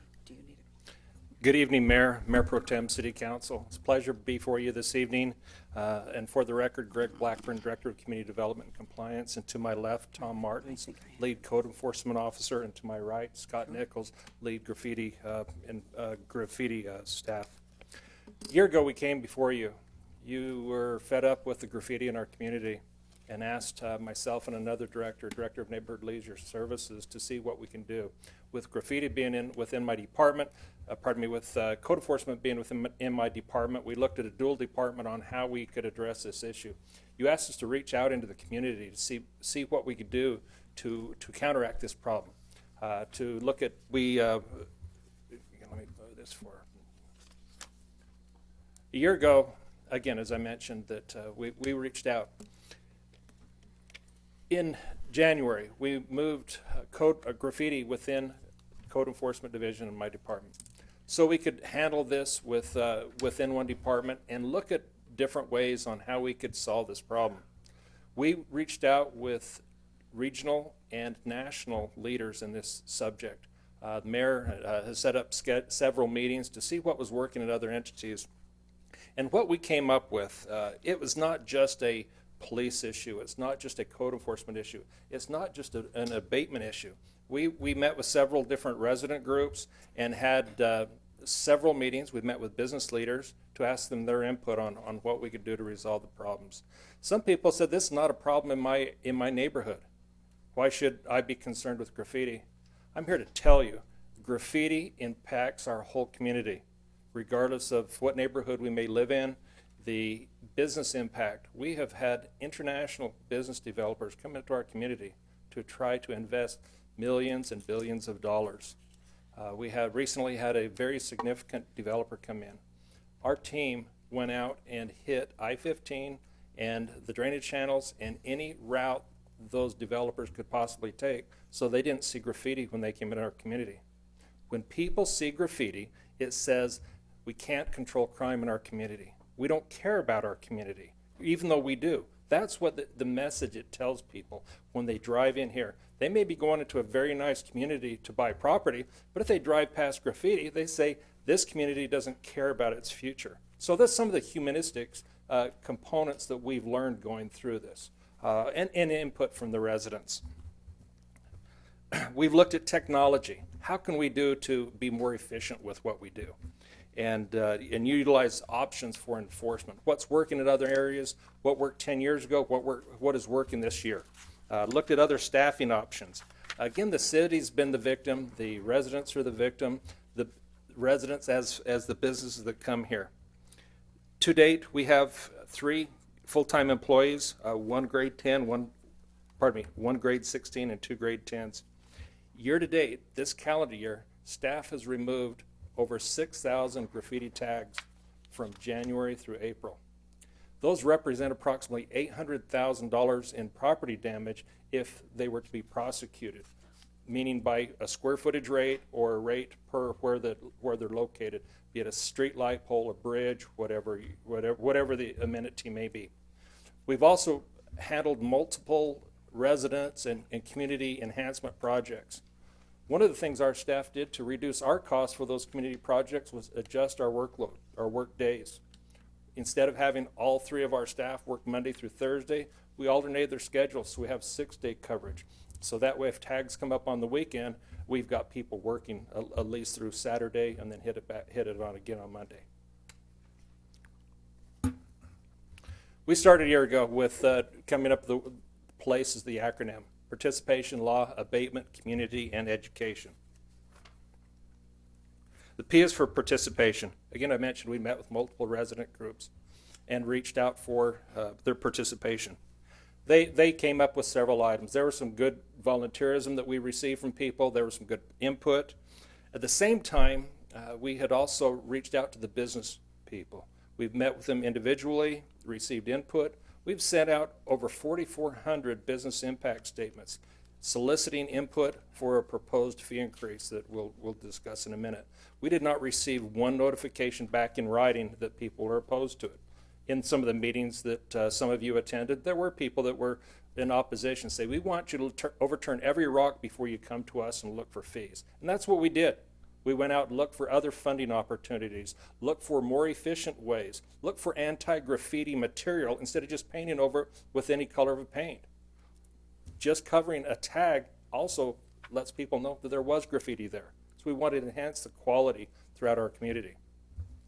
Again, I mentioned some of that. We've also reached out with NV Energy to handle their product so we can just let them know, hey, there's a light pole, there's a transformer, go and do it. That way it covers it up and matches the paint.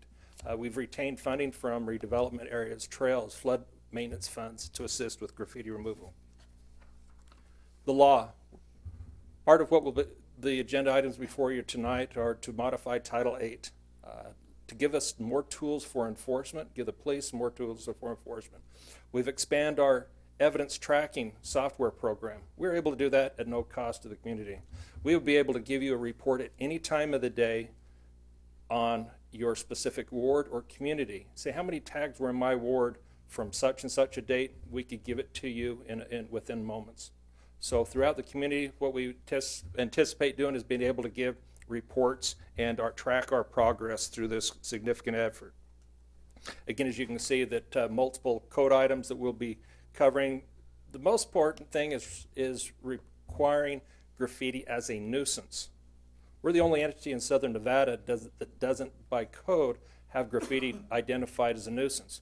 Meaning in the past, code enforcement could go and handle weeds, abandoned vehicles on property, but if there's graffiti on it, we could not take enforcement action or make someone remove it. With the code changes we have in front of you tonight, it would give us that tool to help with abating graffiti. And then the last bullet there is with future public works projects is have anti-graffiti material on the, so it'll make it much easier to maintain and remove the graffiti. It's simple as soap and water to be able to remove it. Abatements. I ask for your indulgence. I'm going to skip, just glance at the pictures. One is before and after, and I will skip from there just because of something that happens beyond that that I noticed. The previous pictures. With modifications to Title 18, again, staff would be able to remove and require property owners to remove graffiti. We increasing the staffing levels to with an additional load in the community for 18 miles of trails and bridges. We've implemented the online reporting system.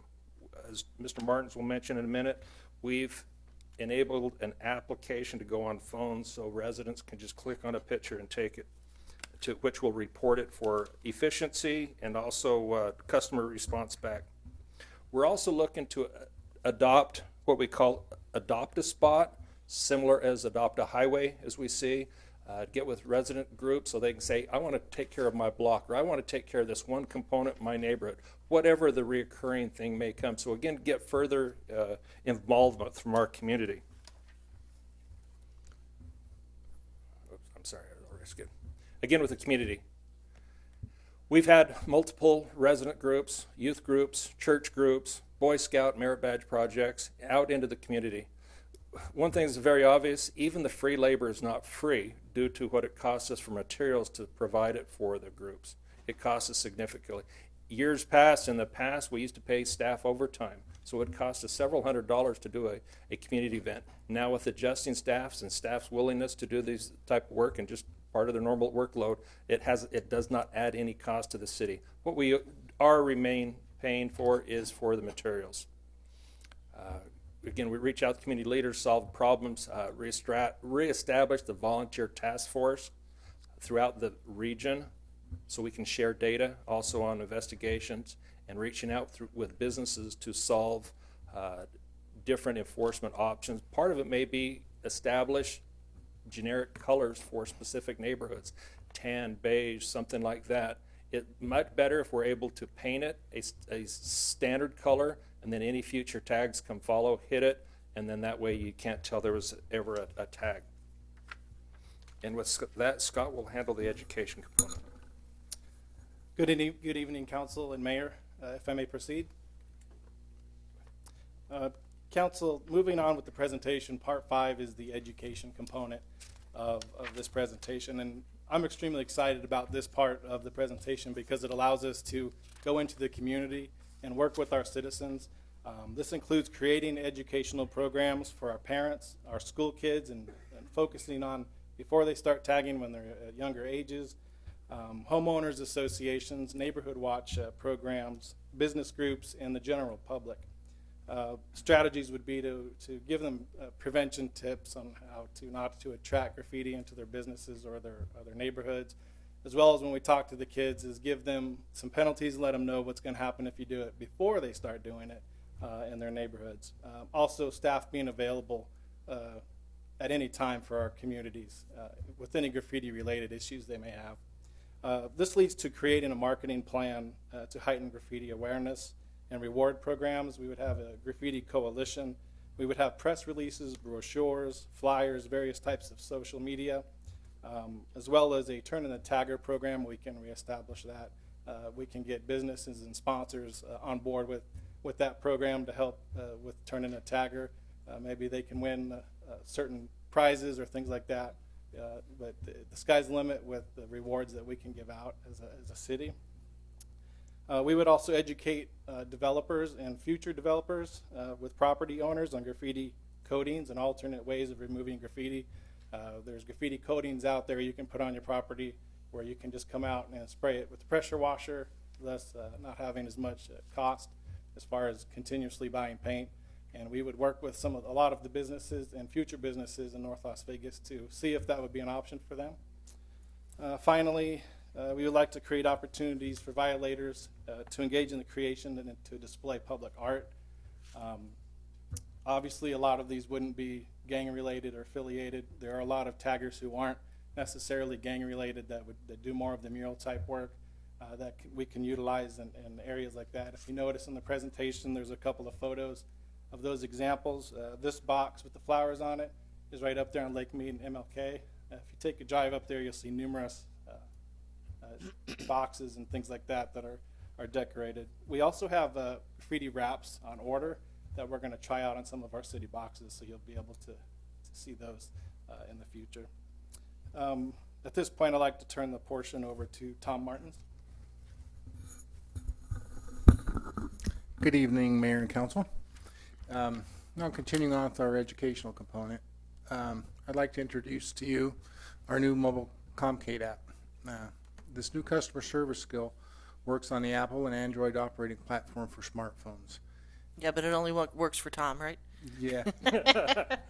No.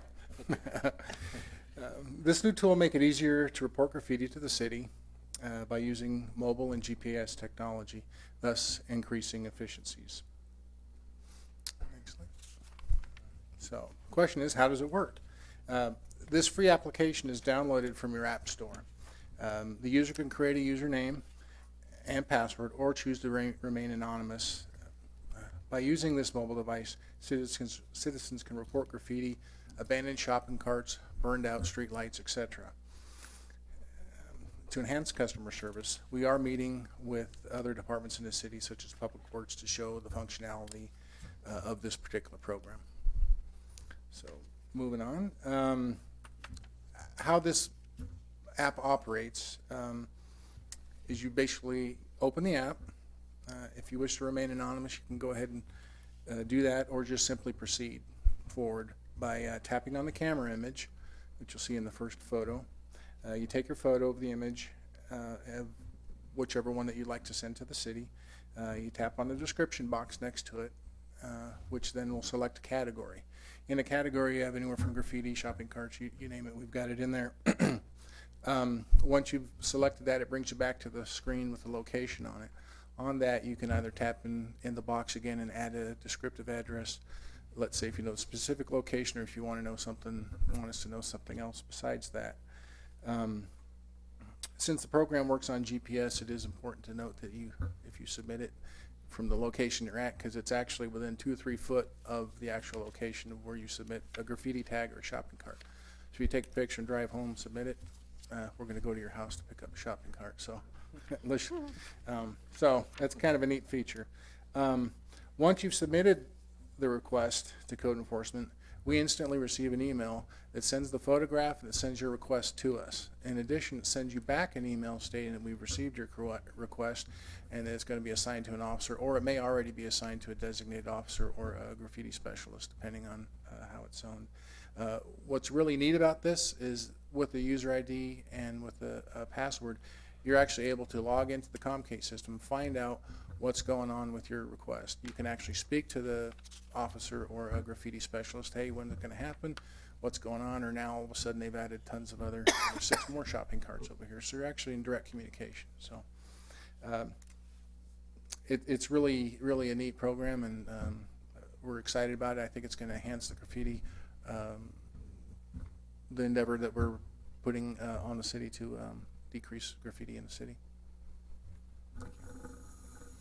Thank you, Tom. Those 2 items, one, the mobile app, and also the Comcade. That's 1 FTE is what it saves us. So some technology, push a button, it enters. Instead of having an employee come in on Monday morning and start taking all the voicemails off the graffiti hotline and then try to call people and identify where it's at, and then tell the field staff to go out, go down somewhere and look for it. And then people get frustrated because we can't find it. So again, between that and also the evidence tracking, that's 1 FTE. So we're using smart money and putting the money where people are at, removing the graffiti. So again, technology, again, when we met with industry or community to see how we can do to be smart, use the money wisely, and get rid of graffiti. Our recommendations for you tonight are to propose a 50-cent increase, again, one of the agenda items, per year per water meter. What that'll get us in our first year would be 2 additional employees and 2 outfitted trucks.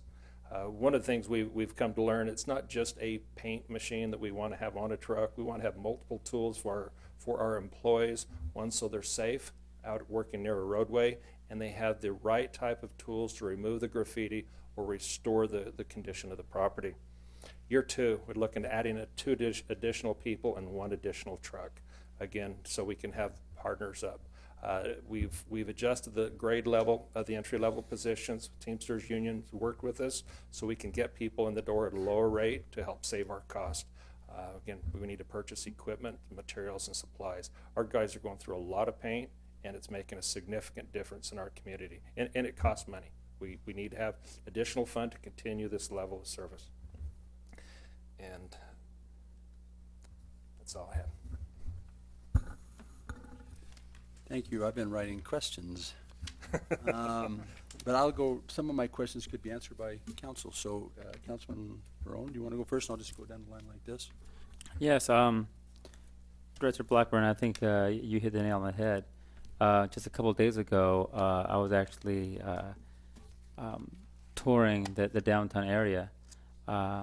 We have a significant investor who's looking to bring a very unique development, something we've never had in the downtown area before, something that will really enhance it. And I'll be honest with you, I took it on faith. I thought, well, I sure hope our graffiti guys have been doing their job, and I'm really grateful that we have. This gentleman, he actually has a background. He comes from an inner city background, and he commented that we're looking pretty good when it comes to graffiti compared to his home city of Los Angeles. And so I was very happy to see that, that of course what we do know is that removing graffiti does have a positive impact to potential investors. And I've actually had other businessmen literally tell me they're not going to come into the downtown area because they saw in the past graffiti, taking over the area where they wanted to come in. One thing I wanted to note, these trucks, again, it's working smart. These are going to be the same kind of pilot trucks in which we actually have the technology to where we can match paint on existing buildings. Isn't that correct? Councilman, through the mayor, that's our goal, is to our staff to be able to do site color matching. And again, we use standard colors so they don't have to match it. But we're trying to elevate the skill levels, the skill set. That's part of working with the union on how we want to elevate our staff to be able to do that. Yes, sir. Fantastic. And of course, you all know I'm a big proponent of the arts and dealing with all sorts of social ills. Right here in our fair little city, along Pecos on the North Las Vegas side, near Pecos and Cary, there is a wall that it was professionally painted, and I had pictures on my phone to show. It has withstood almost 10 years without ever being tagged. It had unwanted tagging on this modern graffiti there. Curiously enough, there was a car that smacked into that wall, and the homeowners had to put a wooden barrier there to their little dogs wouldn't get out. And it's curious because that piece of wood, it's been tagged, but the rest of the mural has been left alone. It's the power, I think, of focusing modern artists and getting people to buy in. Because basically, when people don't tag it, it's a buy-in by the rest of the community.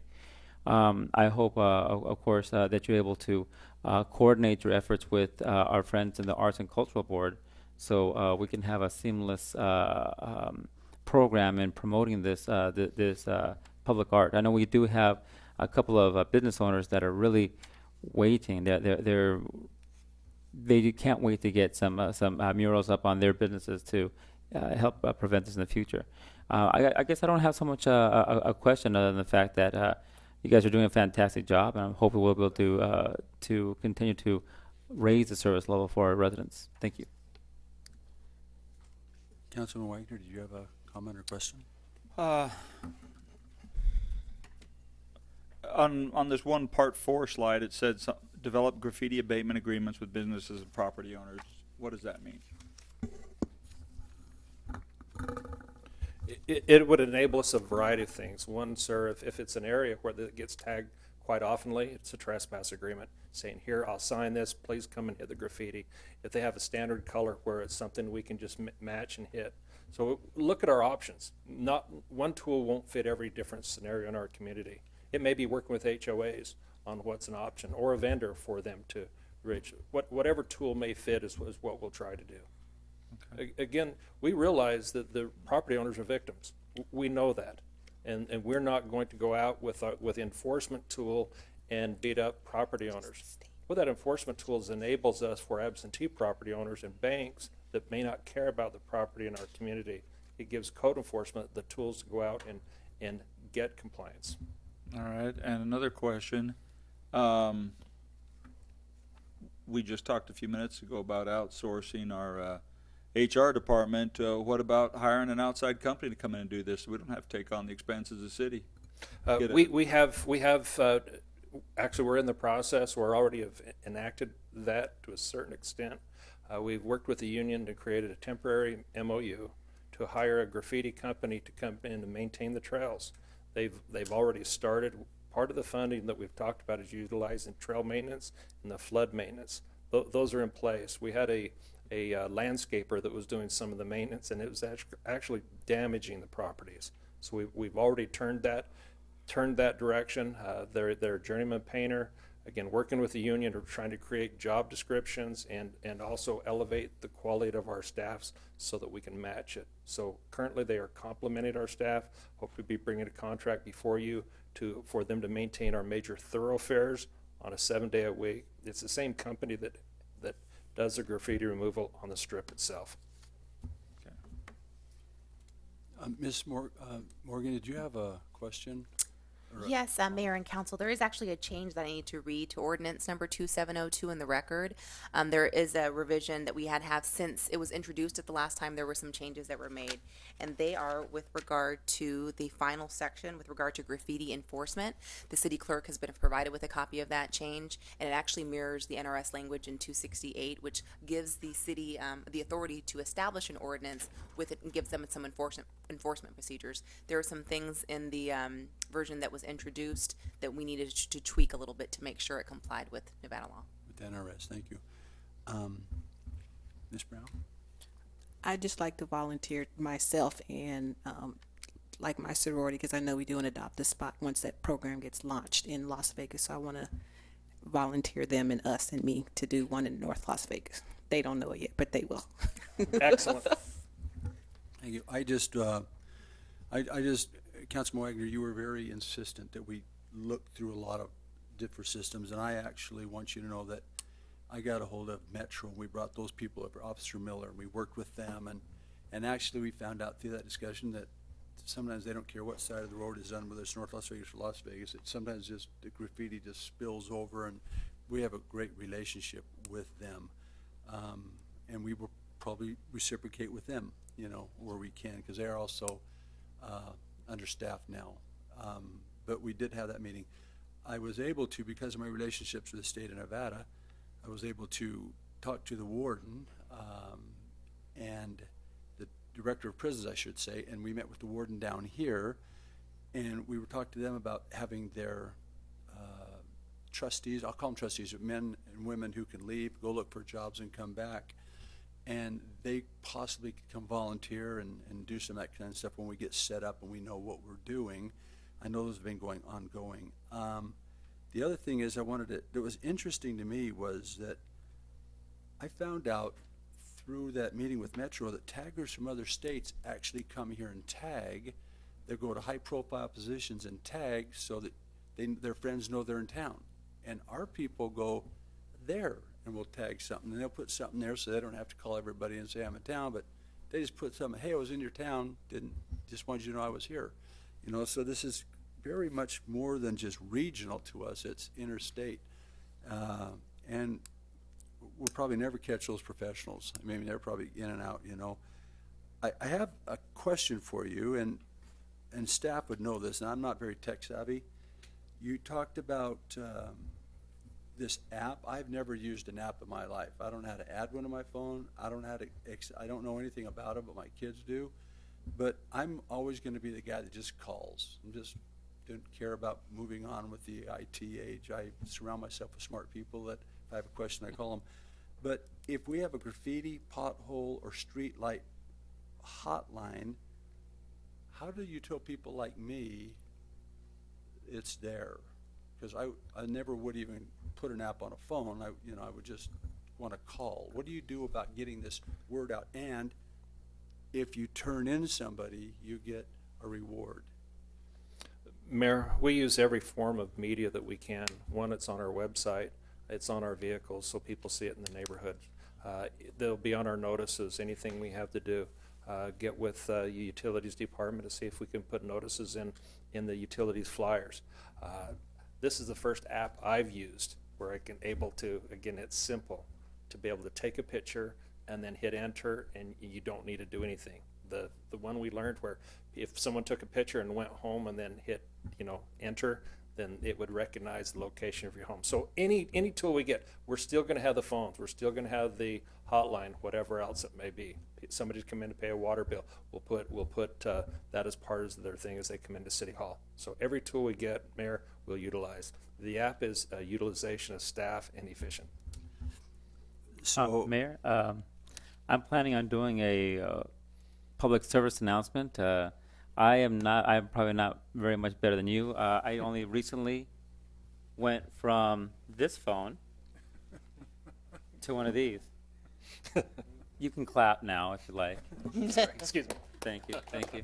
And so I'm planning on actually doing a public service announcement that'll be played, I think. I'm getting with Mitch on this. And I'm going to demonstrate how to get that app. I've never done an app either. And if I could do it, I think almost anyone could do it, And I'm not trying to put myself down, but I am not a technology kind of person. So I'm hoping that it's really going to catch fire. Well, I'll trump even worse on that. I don't even know how to use the camera on a phone. So I just take a picture, put it in the mail. As long as somebody will answer the mail, they'll get it. So we're trying to clean up our arterials, our gateways, and things like that. From me, I like it. And I will give, for the first two people, an additional $100 to add to your $250, the first people who claim the reward. So I would be very interested in seeing that this program starts to work. And please don't let that get away, that I don't get a chance to participate in that. So I'm willing to support it also with my own efforts there. So anyway, did we have any other comments or questions? If not, Well, I do want to thank Tom Martins for coming up to my office and helping me download the app so I could learn how to use it. But for some reason, every time I tried to use it, it didn't like me, and it would only work for Tom. So I still have to make nice with it, apparently. But thank you. I do appreciate you for helping me get it installed. Oh, yes, we have one more comment. Councilman Wagner? I appreciate all the work you've done in going forward with this presentation and checking all this out. And Isaac, I know you've been a big part in this. You know how I've been about adding fees, adding taxes. I mean, when you have every government agency in the nation and state and city and locality trying to add 10 cents here and 50 cents there, and 50, 80 different special interest groups want this and want that, and they all want to add a fee and they all want to add a tax, it adds up. $6 a year isn't much, but it does add up when you have 15 or 20 people trying to get your $6 a year. Having said that, 6 months ago, based on what we were doing, I would have definitely voted against this. Now, with the work you've done, the things that we've been able to do, the other resources we're bringing on to board, and the fact that we do need something here in North Las Vegas, because it is, like you said, businesses want to come here, people want to come here. You walk into a graffiti-ridden neighborhood or a graffiti area, and it looks really, really bad. So, in this instance, I will be supporting this because I think it's the right thing to do for our community, and our community can all pitch in because it benefits the entire community. I'll never vote for something that'll benefit the few, but since this benefits the entire community, even though it might not be in your neighborhood, it benefits where you live and how we're perceived. So I'll be supporting this. Is that a motion? Well, let me explain the motion here. You have to have a motion to pass and adopt the ordinance as amended. That would be your motion. I botched the last one. I'll let somebody else do it. Move You to were just approve. fine. item 20 as amended. So you've got a motion to pass and adopt the ordinance as amended, yes. By Councilman Brown. Please cast your vote. Before we vote, do Yes, you not have a card for someone for this item? Oh, to Jeff, speak? pardon me, Jeff Alpert, would you like, it's in favor, so I think.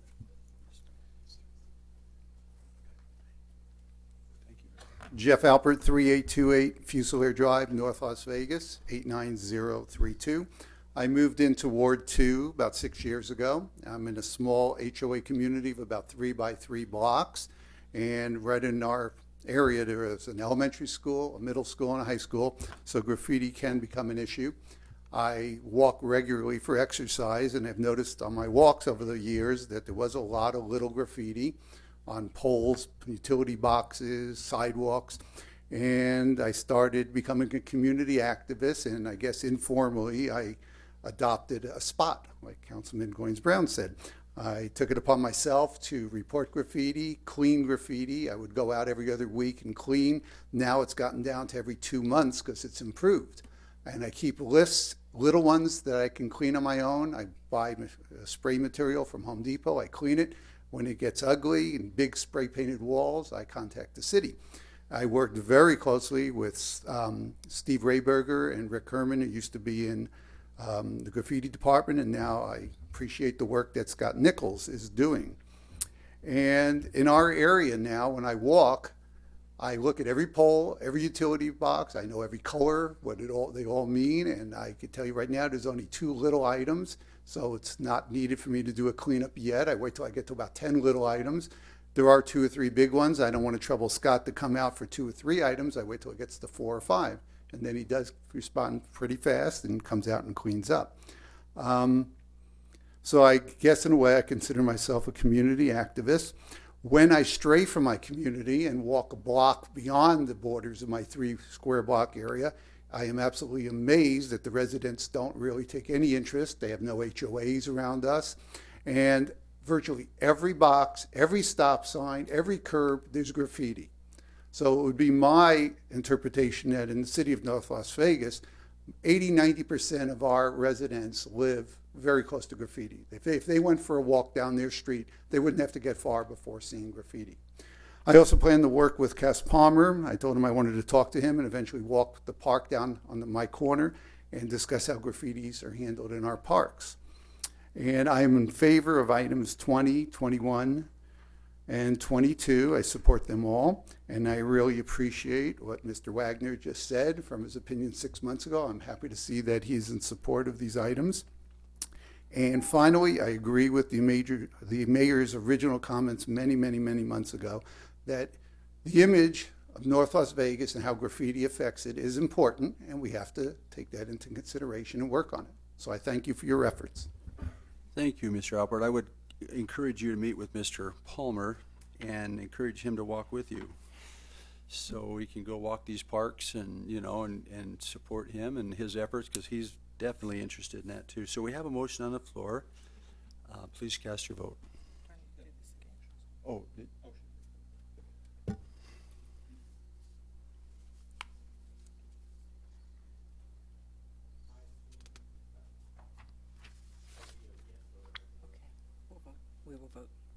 We will vote yes for you. there they are.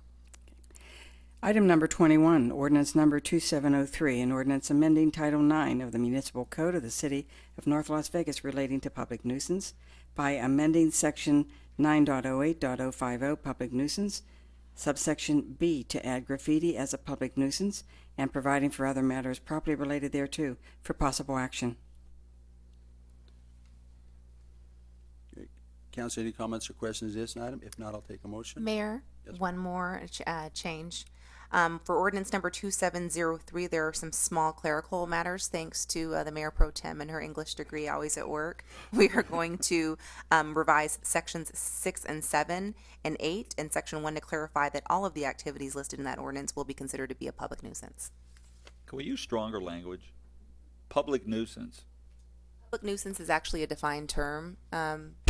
Councilman, How about just flat out against the law?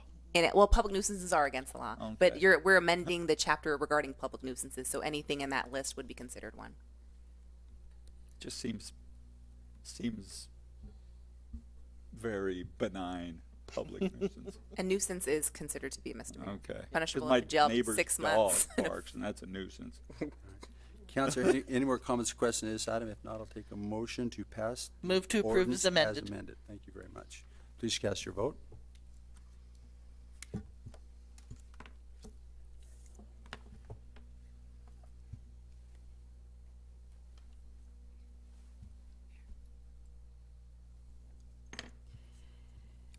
Ordinance number 2700, an ordinance of the City of North Las Vegas, amending ordinance numbers 2360 and 2540, amending Title 13 of the North Las Vegas Municipal Code, Public Services, amending Section 13.04.040, Community Improvement and Graffiti Removal Fee, providing for the increase in the Community Improvement and Graffiti Removal Fee, and providing for other matters properly related thereto for possible action.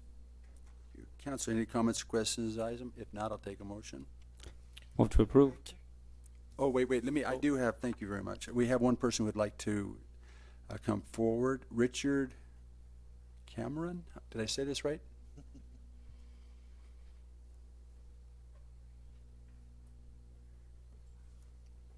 Good evening. Good evening, how you doing? Richard Carrion, 3337 Mountain Skies Court, North Las Vegas, Nevada, 89032.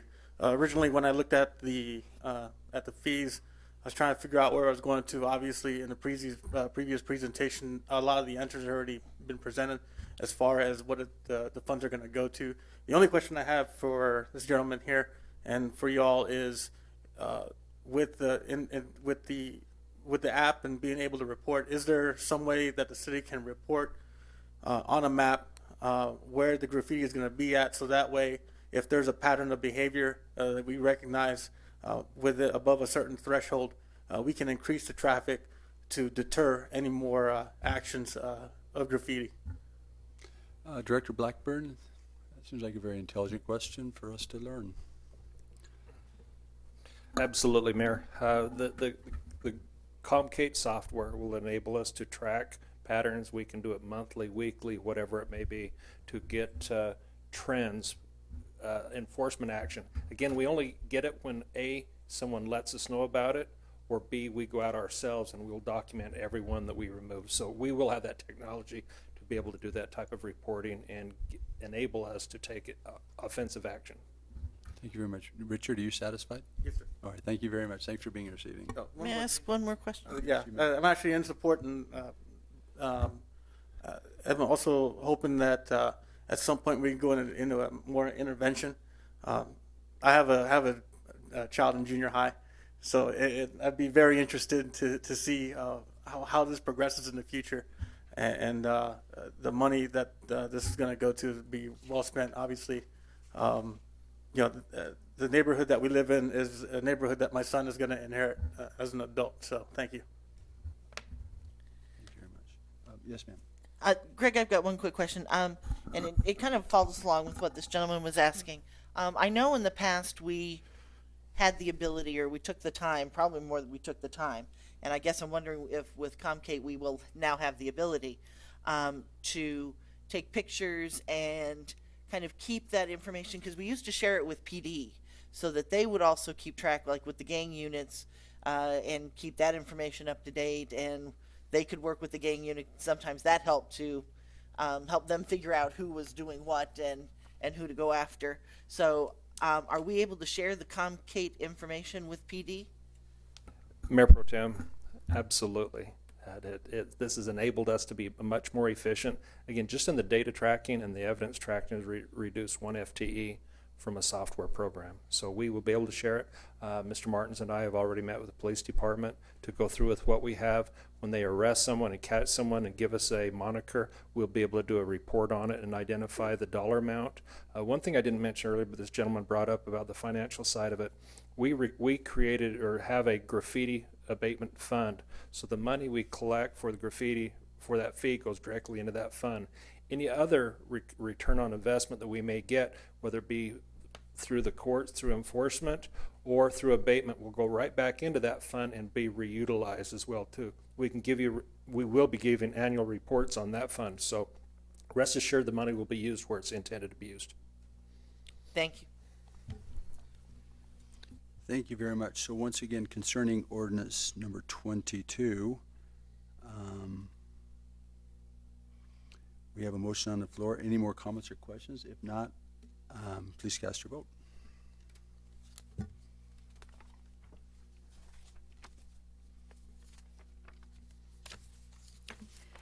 Next item, item number 23, ordinance number 2708, an ordinance amending Title V of the Municipal Code of the City of North Las Vegas relating to medical marijuana establishments by amending Section 5.29.050, License Application Contents, subsection M, and Section 5.29.070, Medical Marijuana Establishment Licenses, subsection H and I, by adding letters of credit or cash in lieu of bond as options in place of a surety bond, amending Section 5.29.140, medical marijuana dispensary requirements and limitations, subsections G and I, clarifying point of sale and notification requirements, amending Section 5.29.145, origination fees and license fees, requiring the submittal of quarterly gross revenue fees, amending Section 5.29.150, annual revenue of license,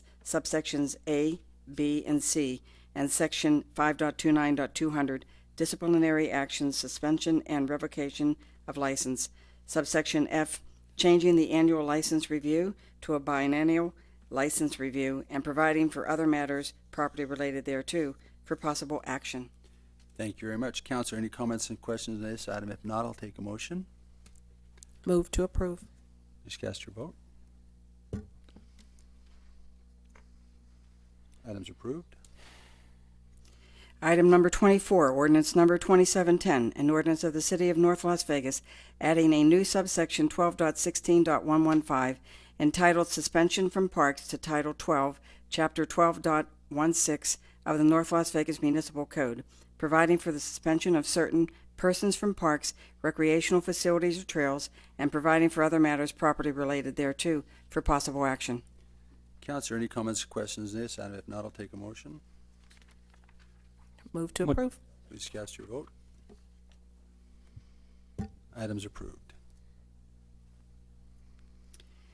Ordinance number 2711, an ordinance of the City of North Las Vegas, Nevada, amending ordinance number 2267, amending and restating the development agreement for Park Highlands East between the City of North Las Vegas and Crescent Bay Development Services, that certain development agreement between the City of North Las Vegas and Crescent Bay Development, LLC, et al. For the villages at Tully Springs, formerly known as Park Highlands East, and providing for other matters properly related thereto for possible action.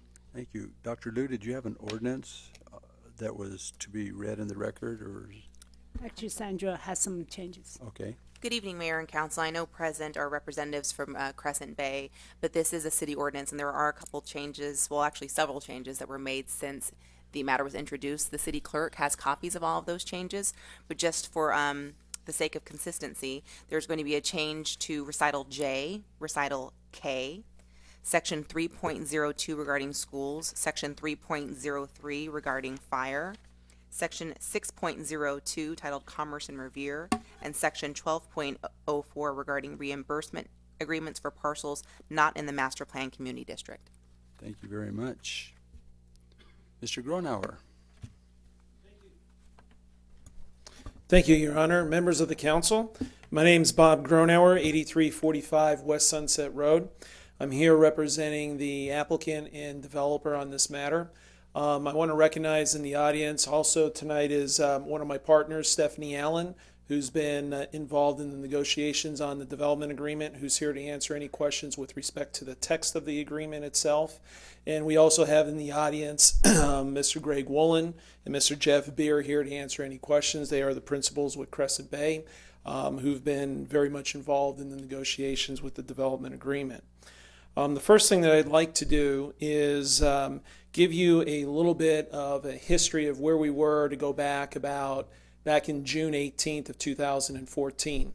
I stood before you, and really, I think none of us ever thought we could actually split a development agreement with 8 or 9 different interests that were involved with respect to a development agreement. On that day, I told you we divided that current development agreement into 2 separate development agreements. One was known as Park Highlands West, and the other one was known as Park Highlands East. One of the things that I said that night on June 18th, I said, we will be coming back. What you see in the plan before you will be significantly changed. As a matter of fact, I said what you're going to see is something neat and unique that we're going to make changes to the city of North Las Vegas's image with respect to this new master plan community that we're going to be coming in with 2,000 acres to develop. Well, we began that journey again in September of last year of 14. And the journey is here tonight is where we're asking for the approval for the amended development agreement, which is known as our second ARDA.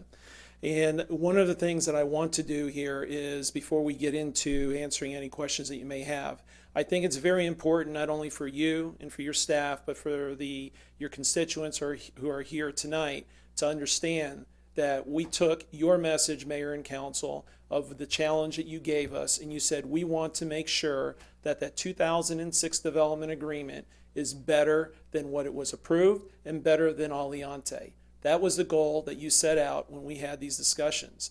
I could confidently and honestly look at each and every one of you and tell you this development agreement that's before you tonight is 100 times better than what was approved in 2006. And let me tell you why. I'm going to go through a few highlights. Let's take a look at what we have here. This is what is existing today, 2,000 acres of property that's approved for over almost 12,000 units. After the negotiations and what's before you tonight is this development agreement, this land use plan. This land use plan, as I have already said, it encompasses 2,000 acres. It is no longer known as Park Highlands or Park Highlands East. As of tonight, with the adoption of this master plan community or the ordinance itself, it's going to be known as the Villages at Tule Springs. What is interesting with that is, and the concept actually came from earlier discussions with Councilwoman Wood and Councilman Barone when they first took a look at this area, and we start showing this map itself, and we had those discussions, and we go, you know what? You kind of have like 4 mini master plan communities here.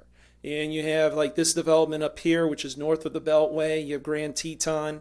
You have the eastern border of Aliante, North 5th Street. You have this other area here. And then, oh, by the way, you got these 2 parcels these 2 big parcels to the south.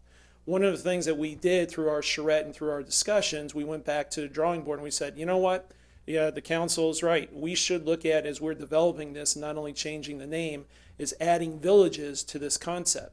And then as that came into fruition, we also discussed with you of coming in with an active adult developer, which would be up in this area in the northeastern portion part of the property, which we call today is Village 2. So if you take a look on the overhead here, what we have done is, and I'm going to go through some of these changes here to highlight, but now what we have is a master plan community that's divided into Village 1, Village 2, Village 3, and Village 4.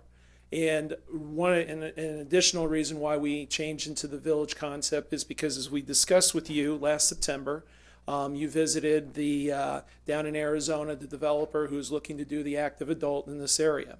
One of the things that we've agreed to do in this agreement with your staff is that we are designating Village 2 in this area, as I'm showing you, as an active adult community.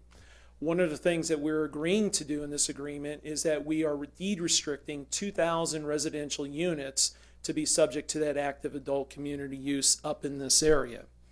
The other thing that I want to highlight with you with respect to this plan that you see with all the green is we've reduced the density in this community by 25%. Over 25% of the density is reduced. What does that mean? That means the population that was previously approved, the population count in this area from 2006 was over 36,000 people. Because of the reduction in density, we are now coming in with a population count of about a little bit over 24,000. That comes up to over a 32% decrease in intensity and density for this master plan community. Now that's good enough by itself. to approve an agreement to know that you're reducing the density intensity. But there's another part to this story, which is very unusual in doing these master plan communities when you come in and renegotiate these communities. Because when you reduce the density and intensity, you typically reduce the services, you reduce the open space, parks, and trails. Now remember what I just said as I'm going to take you through the next journey here. We reduce typically the trails, the parks, and the open space. Not in this plan, okay? What's unique about this plan is that we are coming in with more park space. In 2006, we had 88 acres of parks planned. Today, we have over 96 acres of parks that are planned in this community. As a matter of fact, your standard in the city of North Las Vegas is 2.5 acres of park space per 1,000. This plan that was approved in 2006 comes in at 2.41 acres of park per 1,000 people. Obviously, what I just told you, the demarcation line, was below what the demarcation line is of the expectation of North Las Vegas as far as code is required. With the reduction of density intensity, we have increased the park space from the 2.41 acres of park per 1,000 people to an astounding 3.89 acres of park per 1,000 people. There is not another master plan that you're going to be running into that we've created to bring that much park space into this community. With that, by adding the park space, we've added additional trails. The old plan, or the current plan that's in place today, is 6.5 miles of trails. Those trails are proposed to be 50 feet wide. This new agreement today, and you could see the connectivity that we have throughout here on the overhead here in the land use plan. Connectivity, first of all, it's increased at 8.55 miles of trails. And these trails are no longer 50 feet wide, but they're 60 feet wide. Another, as I call the nuggets of an increase of showing you that we've gone above and beyond in the agreement itself. When you add up the parks that we have here that I'm showing you, you add up the trails, the other greens that I'm showing you here, and the open space in this community. At the end of the day, by adopting this development agreement tonight, you're going from approved plan of 287 acres of property that was dedicated to parks, trails, and open space to a figure of 374 acres of parks, trails, and open space. That's somewhat an addition of 90 acres plus or minus of more open space, trails, and parks, even though we've reduced the density by 25%. The other thing that we've agreed to do here in the negotiations is all of our parks, with the exception of the regional park, and I'll get to that on the regional park itself, we are going to be providing the Wi-Fi facilities within the parks itself. Not only that, outside of the regional park, this is the first master plan community in the city of North Las Vegas where you will have the developer come in and maintain those parks. From a budget standpoint, I'm not a numbers guy. The numbers people know that this is definitely a big win for the city of North Las Vegas, especially in economic times where you're looking to reduce certain costs. That burden today is going to be on the master developer with the approval of this development agreement. Based on the reduction of what we've provided you and the additional changes to this development agreement, we did sit down with the school district, and because of the reduction of the intensity and density of what we have here that's proposed, we have an elementary school which is located in Village 1. We have an elementary school located in Village 4, and we have a potential elementary school site in Village 1 that's subject to what will happen within Village 2 with respect to the demand that comes out of that. The school district has submitted language that was revised from what we initially proposed or what we had in the development agreement. That is, as Ms. Morgan has mentioned in her initial presentation, that we accept the language that came from the school district with those changes. We're going to have to go back in and deal with an MOU, or actually they're now calling it a memorandum of an agreement. We're going to work with the school district on that, on citing the school sites with respect to that. Another issue that I do want to touch on before I wrap everything up here, this master plan community is required for the master developer or the village developer to bond for all construction improvements in infrastructure. That was not the case in the original 2006 agreement, okay? What that means is you have surety, you have security in this economic environment. In case something goes wrong, you have something to turn to. That is not done in all these master plan communities that we negotiate. I know that we negotiate these things on every other year or every year. You deal with certain issues, and typically the master developer does not have to bond for certain infrastructure improvements or the improvements of a fire station, a police station, a community center, and so on. This agreement, that's in there. Your city attorneys, your outside counsel, they required it to be in there as a part of the agreement to understand that you have a piece of security and sense of security. The other thing I want to mention for you guys and gals that like to ride bikes, okay? If you go through the city, I'm sure there isn't a top-notch type of complete street standard. What we are actually providing in this community is a complete street standard, where you're actually going to have your bike lanes and everything is going to be fully developed as this full street intersection. So you don't have that in the 2006 agreement. You don't actually have that really necessarily in all the communities that you have.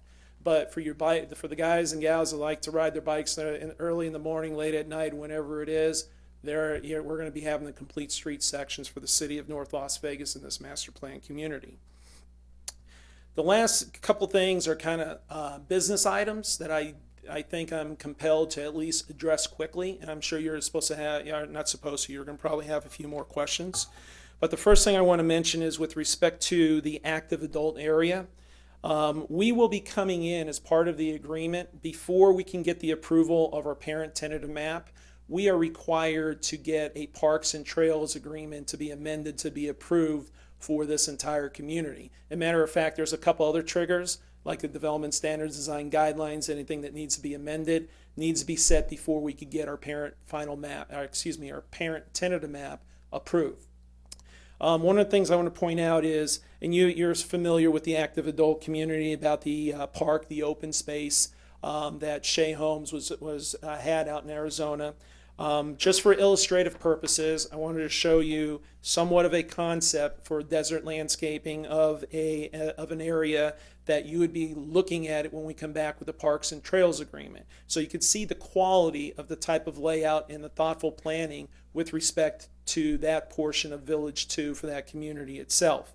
And again, for illustrative purposes, we've had discussions with you and your staff and showing what we can do out there with respect to the park and the community building itself, which you call the clubhouse or the private clubhouse. We'll have those discussions as we continue on with the development itself. We have been in discussions with your attorneys and Montandon and Zeter's attorneys in regards to a couple of items. My understanding is 12.04 is that they're going to be in agreement to the most recent language that was amended as early as or as late as today, about 4 or 5 o'clock. So I don't think I need to belabor that point if Montandon and Zeter are comfortable with that language. The second thing that they've asked us to do is to guarantee on the record, which it's a given, is if there's any changes to the Master Streets alignment and highways plan, that we got to come back as a public hearing. Well, the reality is, if we have to change any street alignments out here, there's something that's known as the Master Streets and Highways Plan. Everybody gets notice, and they would be notified if we were to change any street alignments in this area or any street alignments located here. So I believe those are those 2 points. They had some other issues or concerns, but I think those are the 2 bullet points that I wanted to mention so I can make sure we take care of Montandon's and Zeter's issues and concerns. That being said, in closing, Council, I've stood up here, represented Aliante, represented Park Highlands, probably the last year, the split of Park Highlands, do a lot of master plan communities. The quality team that you have from the planners and land planners that are part of Summerlin that have come in here to put the Summerlin concept in here, to the agreement and the changes that we've made. This is a $3 billion economic shot in the arm to the city of North Las Vegas. We are ready to go. As my client has said earlier, I think with Dr. Liu a week ago, we have a pile of money we are ready to spend on infrastructure and the development to this community in our master studies plans. We need you tonight to help us to move forward with the approval of this development agreement, with everything that I gave you of all the great changes that you're going to see. We're telling you kickoff is tomorrow. We're looking to build. We're looking to go in Village 3, first quarter, second quarter of next year as fast as we can, pull the plans through the system, get our approvals, and move forward. This is also going to be on the same track, which is the active adult community. We're excited. We believe you should be excited. Your staff has done a tremendous job in spending the last 9 months on something fun and exciting for the city. And in the end, this is an image changer. And we respectfully request your approval for the adoption of the second amended and restated development agreement. And that being said, I can answer any other questions that you may have. Thank you very much. This has been 2 years in, I think, July that I was elected to mayor, and this is one of the 5 probably biggest things that we're working on right now with Apex, North Beltway Business Park, the VA Hospital, the downtown corridor, and this is huge. Now I know I had some concerns. I talked to you last night. I know Councilman Wood had some concerns, so I asked you to meet again this morning. You came to the meeting, you did your thing, questions were asked. I mean, you've been working on this continually throughout the day. So I don't know where we're at. Dr. Liu, did you, we're going to open this up, Yeah. but okay, Dr. Liu? Mayor and Council, as I briefed you individually, as well as this morning, in front of Bob and Jeff, we have staff from different departments and different perspectives reviewed this revised development agreement, and they have comments be provided and also be addressed. So from the legal, and also maybe I should have Sandra talk about legal, and from the public works and utilities, individual departments on the operational side, if this all go forward as planned, and no villager developers will fall out, then this agreement would work. And however, if one or more not able to proceed, and there are some concerns from the financial perspective in terms of the obligations related to offsite improvements, and some of those facilities are regional in nature, very costly.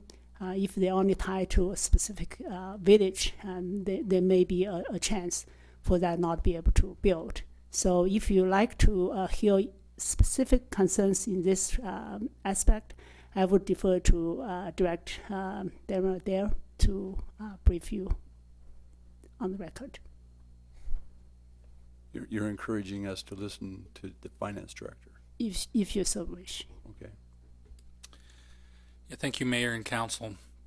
I think that, again, I'm just going to recite the fact that the city has in place a functional development agreement that was amended as it stated in the agenda item on 18th of June last year, that achieved an objective which solved the ability for those 2 respective groups to put a funding arrangement in place. And that was a historical event that we shared together and worked on, and we're glad to see that move forward. In that development agreement, it talks about obligations to the city and the city's obligations to a developer in both directions. These commitments to the city and the community will provide that infrastructure that Mr. Gronauer is talking about for a community and vision and for building the future in the city. However, with any agreement, there's consideration that is involved in both parties whenever you amend something, and that usually brings in my department, the finance department, to address the financial commitments and associated liabilities and risks associated with those benefits and liabilities. As Mr. Gronauer has pointed out, his staff has been very busy working with the city staff in many aspects, and he talked about meeting with the planning group and with the city attorney. But Mr. Gronauer and I have not had an opportunity to sit down and visit about these items, nor have we had the opportunity to sit down I haven't had the opportunity to sit down with our outside counsel and their outside counsel and go through any financial related concerns. As I have tried to respond to each of your questions of me, in my capacity as the finance representative for the city, I have not been able to address those questions that you have, as well as, nor have I been able to say that all of my questions have been answered to the satisfaction level that I can represent to you that this is financially in the best interest financially. Now, obviously, aesthetically and in the vision and all those other things, they've done a wonderful job of trying to address, our questions, the city's questions about trails and parks and things like that, and have made some wonderful concessions and so forth in that area. However, in order for me to be able to advise you, if that's something that you feel is of value, I strongly recommend that you give me the time to meet with Mr. Gronauer and with his council and with the landowners, and to address the questions that I have arisen out of the review that I've done this far. And frankly, I still have not done what I would consider adequate review. I think you might ask the question, since this was posted 2 weeks ago for a discussion, at least put up there, there's obviously some opportunity for this to be brought up at that time. I had not had an opportunity to review what was being proposed. It did not take the time to review what was being proposed, and I had a different understanding, quite frankly, of what was going to be the structure for the villages. And so I did not believe that there was going to be a financial impact. And when you look at the agenda item tonight and the one that was posted 2 weeks ago, the fiscal impact to the city says none. And the, what was the other part of it?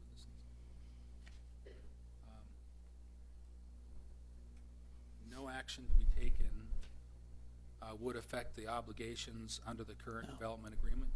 Now, obviously, that has to do with the city's perspective, and that's my area of responsibility. So I'm telling you right now this evening that I'm not prepared to tell you that that in fact is my opinion. So I would recommend that the City Council, in response to the questions you've asked of me that I have not been able to answer, that I be given the time with my staff to research those items. Just a question, have they been trying to get a hold of you and you haven't been able to get a hold of them, or? No, sir. What's Neither. Pardon me? No, sir. Neither. I have neither called Bob, and Bob's neither called me. This, unfortunately, Mayor, is going to go in a direction that I've taken the high road, and I may not have to take the high road. I'm trying to. I'm going to tell you, Mr. Adair has been aware of this development agreement for 9 months. We have emails from your point of contacts that have agreed and sent the stuff back to us. We forwarded comments back and forth. You have outside counsel, in your in-house counsel. Your city attorney has negotiated this in good faith. We've made significant changes. There's one guy in this room tonight, one group that told me it's going to be held for sure tonight. And I've already mentioned the group that we're mentioning. Somebody, for some reason, coming out of the woodwork, I have no idea. I'm sorry, I'm getting a little bit upset, is because I've been told and instructed by you and the council to work with Ed Lubbers and Sandra through this process, and staff and Dr. Liu. You sat us in a room, Mayor, and you said, get this development agreement done. You're not leaving until we get it done. Mr. Adair was there. We shook hands. We had an agreement. We walked out. We revised the agreement. Your staff got the revisions to the agreement itself. We sent them to Sandra Morgan. Emails came back. We had to make additional changes. I sat down with your staff. We had to concede to some more issues. Everybody has been aware of this issue for the last 9 months. To come in here and have one employee out of all the employees that we've negotiated with, to come up here and say this is not ready to move, what type of financial analysis do you need to do? I mentioned earlier, Council, I've done 20 to 25 development agreements throughout the state of Nevada. I have not once had a jurisdiction say, we got to hold up and do a financial analysis. The financial analysis is common sense, what we just brought forward to you. This is a better agreement at the end of the day. And it's offensive to have somebody sit here and say, I was supposed to contact a financial advisor or the chief financial officer of the city to negotiate a development agreement. I've never done that. I would if I was directed to. I was directed by the city to work with Sandra Morgan and Ed Lubbers and Dr. Lou at a certain point in time. I don't know what more we can do. I'm sure on behalf of my clients, we're surprised and shocked that this, from a presentation, would come up in this public hearing when we've worked 9 months to get to this point. You made a mention, and you interject, I want to know about this bonding. Absolutely. And then figure out if that is something that solves that problem for us with the big events. So I'll explain it because Mr. Zeter and Mr. Montanan have the same issue, and I talked with Mr. Zeter that apparently the concern is infrastructure, okay? There is a master developer that's required to build infrastructure. That is our guys, that's Crescent Bay. They're required to do it. The development agreement, because we have 4 villages here, gives us the ability at the time of a transfer to pass on an obligation, okay, to a village developer. At most in the development agreement, it could be 4. You got 1, 2, 3, 4 villages at most that would become the village developer. And those obligations, if we pass any of those obligations, for example, fire station is supposed to be constructed in Village 4. If we transferred that obligation, we would call you or send a letter in writing, put a letter in writing and tell you we are transferring that obligation, specific obligation, to the village developer. The village developer, before they would be able to go ahead and start their construction, comes in the bonding situation. They would be required to bond for the construction of that fire station. That's how the agreement's set up. And matter of fact, your outside counsel insisted that he wanted security in order to do this. You have legal counsel of 20, 30 years of experience of doing master plan communities. He made us, against our will, to write all this stuff in here because most of this stuff is done privately between master developers and builders and whatever you want to call it, the end user. Those things are always negotiated. We don't get the city involved. In this instance, you had counsel that did a fabulous job on your part to make sure we documented this. It isn't in 2006. That isn't the agreement. That master developer could do whatever. In this one, you have security to make sure that fire station is going to be built before we start construction. Those things got to be bonded. In the past, it didn't. So there is security there. There is security, and talking to Mr. Zeter about the infrastructure here. Guess what? We're going to build it. It's either going to be the master developer or it's going to be the village developer. And if they don't do it, you have remedies. Your legal counsel has advised you. You do have legal ramifications to deal with those issues, and you are covered. And as I said, this is very detailed. We have not, to my knowledge, have detailed the transfers and the obligations as much as detail as we have in this agreement than the other agreements. Because the development agreements, if you teach the class, the first thing when we teach that class is they're flexible documents. It's an agreement between the public agency and a private developer, and we try to make it as flexible as possible to encourage development. In this instance, we're trying to encourage development, but we're saddled with we got to make sure we're going to bond for those infrastructure improvements and construction. So whatever's going to happen with the out parcels, whatever's going to happen in your community, today you're bonded. Back in 2006, you weren't. Ms. Morgan. Mayor, if I may, since my title and outside counsel is being referenced a lot, I just want to go back a little bit with regard to the bonding requirements. That is in section 2.02H that's before you. There were no bonding requirements in the 2006 development agreement. So I know that Mr. Gronauer is making representations as to what I have advised and given. I just want you to hear it from me that is in there, and it was not in the 2006 development agreement. I have been very involved in this development agreement going back to June when they were both separated. We've had meetings probably monthly. I know they've met with the Deputy Director of Public Works. They've had comments from the Utilities Department, Police and Fire, not as much because those issues were kind of separated when we resolved it back in June of 2014. Community Development and Compliance, the Planning Department, they have been involved, and it was my task, and I think I owe it to all of you to say that it was my responsibility to get all of those staff comments and forward them back and forth with Mr. Gronauer and his staff. And things were changing as soon as actually 5:10 p.m. when there were some landowners that are shown on this map where it says not a part with regard to some language that I read into the record tonight with regard to recital J, recital K, with regard to those reimbursement agreements. So things have been moving this entire time as up to 5:10 this evening. So I just wanted to put on the record that I'm there. Darren has his concerns, but I have been involved. I just wanted you to hear it from me, and many of the other department heads have been involved as well. Mayor, if I may add, I know a lot of meetings were referenced in Mr. Gronau's presentation. To my knowledge, Darren was present in those meetings, but there was not one single meeting focused on some of the financial perspective. So the discussions that I went through, maybe 2 or 3 of those discussions, mostly focused on the infrastructure, on drainage, on roads, parks and trails. There was not a single one that was on financial, unfortunately. And also on the typical master plan development agreement, you have a master plan developer, and they normally would establish a SID, Special Improvement District. Finance director normally is the one leading that charge.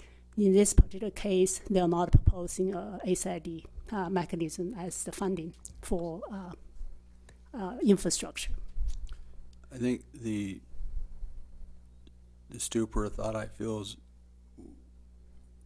this should have already been handled before we got to this meeting somehow. Flag should have went up. You know what I mean? But before you've heard his response on bonding. I'd like to ask City Council real quickly. Ms. Woods, while you have any questions? Well, Bob, I guess I'm just trying to figure out, because you seem really upset, and I guess I'm just trying to figure out why, because I mean, we've been through this process, you and I can't say how many times over the course of the years, and for us to have a document of this complexity, and for council to ask for a 2 weeks continuance is not an unusual thing, particularly when it's just come to council. We weren't in any of these meetings where the negotiations were done. And so you have a staff member with some questions, you've got council that's trying to grapple with this complex document that's just come to us. I know I had asked for some briefings with staff over from 2 weeks ago up to now in order to get more familiar with the document as well. And those meetings only just started happening today. So, I mean, we're just a little behind. But we've asked for 2 weeks continuances before, and it's never been a big deal. So, I mean, are you concerned because you want to be able to announce something tomorrow? Are you concerned because you're afraid Insight is having some undue influence? Help me figure out what the problem is. Absolutely. I don't want to delve into the issues in a public hearing, but I can tell you, I was told tonight by an individual that this was going to be held. And there's one person in this room that told me this item was going to be held. And I'm standing here tonight after spending 9 months. Mr. Adair has been a part of some form of conversation about the village master developer concept. We sat, if it wasn't in September, it was in January. We put this language before you. We vetted it out. Who can I trust if you tell me to work with this person and that person tells me in an email and we detrimentally rely that these are the final issues with the city? And I respect new issues come up at the last second. I respect that. But the concern that I have is when we have somebody out of the blue. This morning, I brought the business guy, let's talk financials. We can talk financials. The fact of the matter is people know we have a contract in place with a developer that we have to execute and move on. And holding this is not going to help us, and we may lose this and it may go somewhere else. Okay? That's the concern. And actually, let's peel ourselves back and really look at the big general picture. There's a lot of good changes that's been negotiated. I pointed them out. Your staff has pointed them out. We've had these discussions. To come in and tell me there's a financial concern or we have to do a financial analysis, I don't understand it. Or let's ask. We have the time. I have the numbers guy here. And matter of fact, we gave Darren Adair the numbers when we were coming through. Well, I'm concerned that understands. we're attacking a member of staff. I mean, I'm telling you as a council person that I'm still trying to get a grip on this 90 some odd page document, plus the new changes that are coming in as of 5 o'clock this afternoon, which I haven't even had a chance to read because they were sitting here when I sat down, but obviously we've been holding the meeting. So I need a decision tonight. I'm sorry. We're going to either move forward with the development, or or because of Mr. Adair, the one person that we have been working with the entire city, and one person is going to make a recommendation at the 11th hour. We were there at 10 o'clock this morning to go over any financial question that Mr. Adair had, and I didn't hear a financial question. All that I heard, we addressed for an hour straight on the village master developer concept and bonding. We discussed that.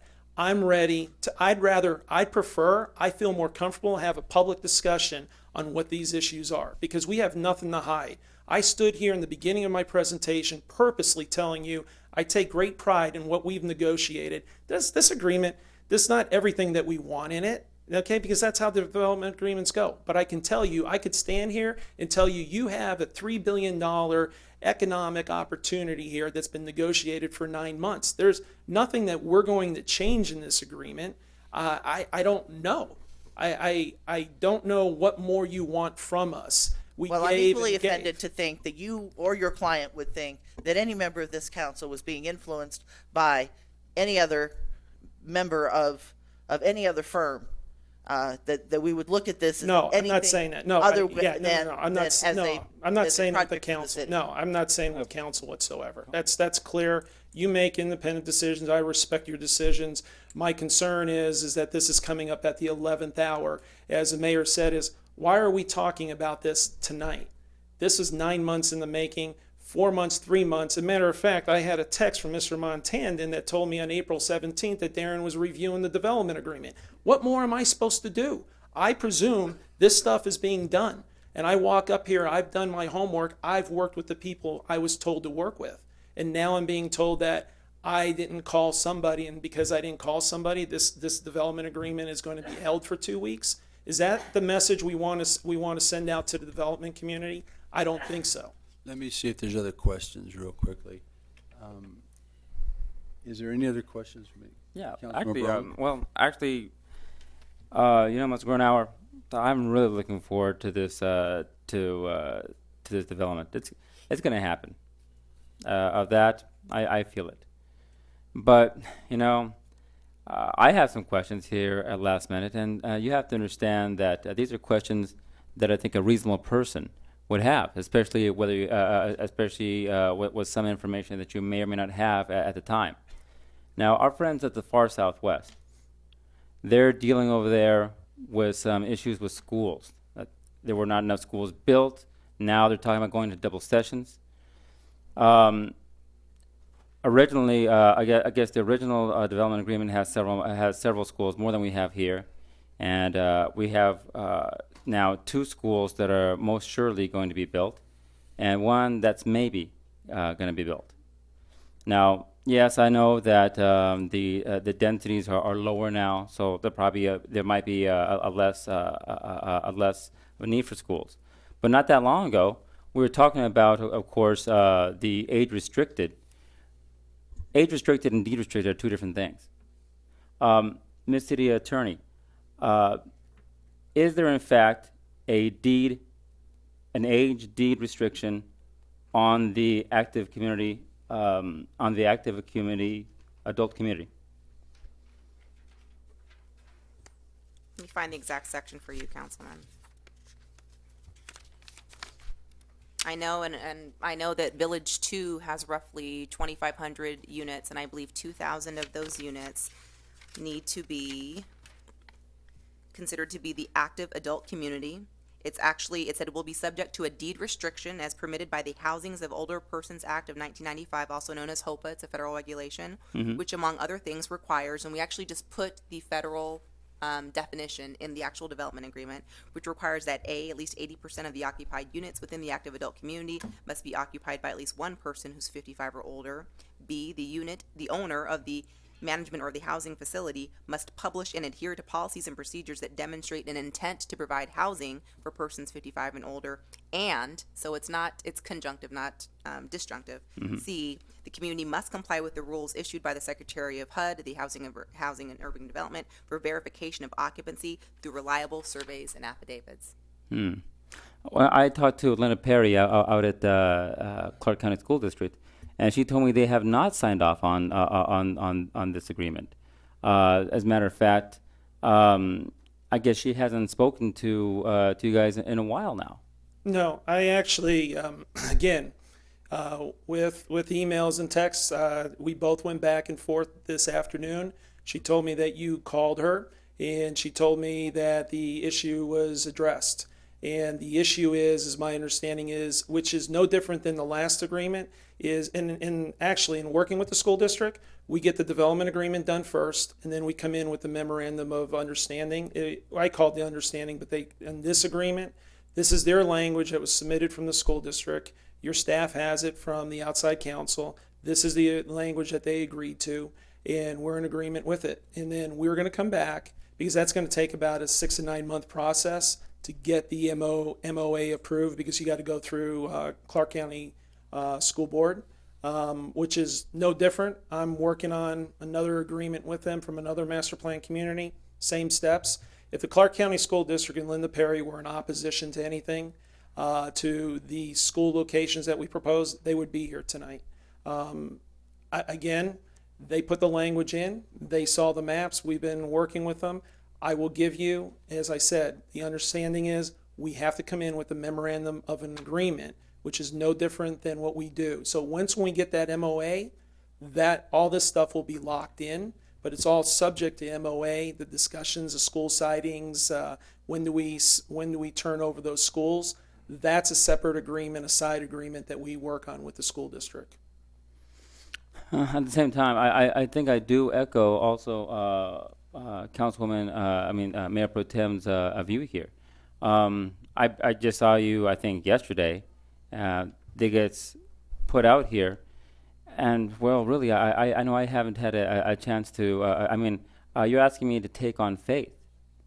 What do you mean by take? Well, I've not been briefed in detail about these changes. Again, I'm told one thing. I was told one thing by Ms. Perry just a few hours ago. You're telling me now that you've already dealt with her through emails, and to the contrary of what she told me that we spoke about this afternoon. I will tell you, if I'm wrong, I'll tell you I'm wrong.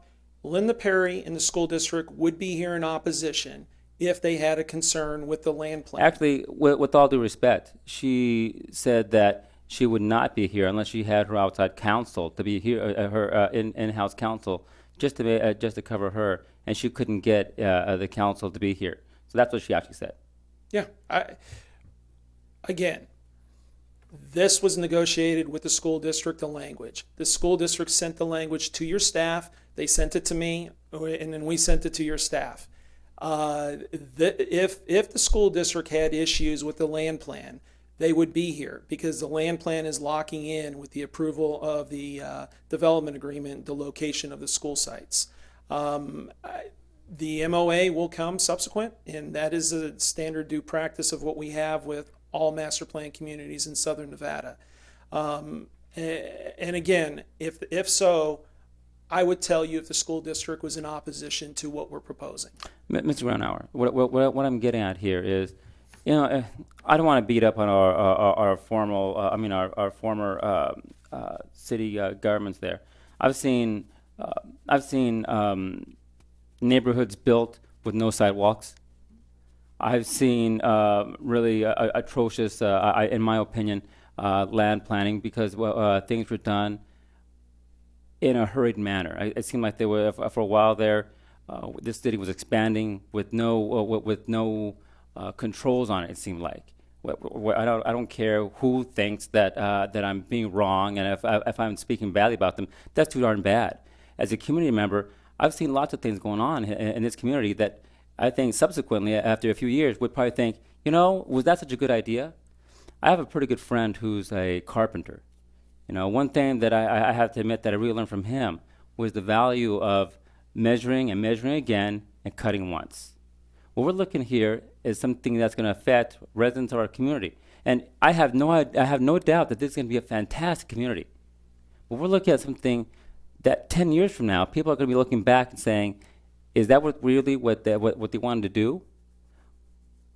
What I'm asking for is I'm asking personally for a little bit more time.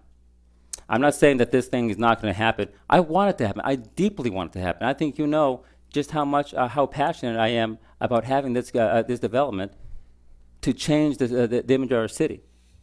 I really, a matter of fact, if I could wave a magic wand and make everyone come to agreement, I darn well would. So But I do have just a little bit of doubt.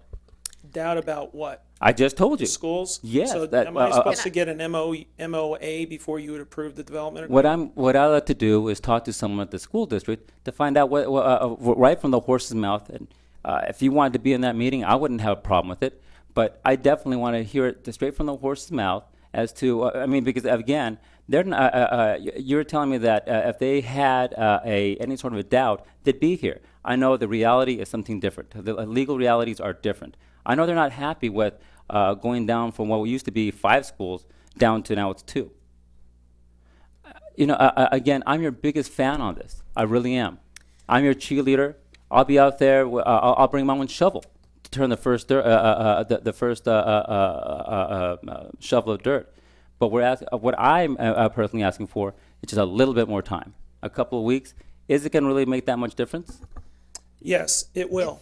We will be losing a contract potentially for the active adult community. It's going to come down to just deny it. It will go away. You're not going to see me. You're not going to see the development. This is a great opportunity. We've been in the system for 9 months talking about this, and you know what? I apologize. Maybe it's my fault. I didn't do the job that I needed for my client tonight. I just realized that. If there's school issues, there's financial issues, all I did is rely on the city to do the right thing. And now I'm being told you need 2 more weeks to fine tune. We're done negotiating. Okay. We've done it. We've take it or leave it, right? Given. Take it or leave it. Let me. Well, You're going to take home your ball, right? Please, let me get some order here real quick. We're going to go no further until we find out some other questions or ideas. This is still an active piece of legislation. Councilman Wagner?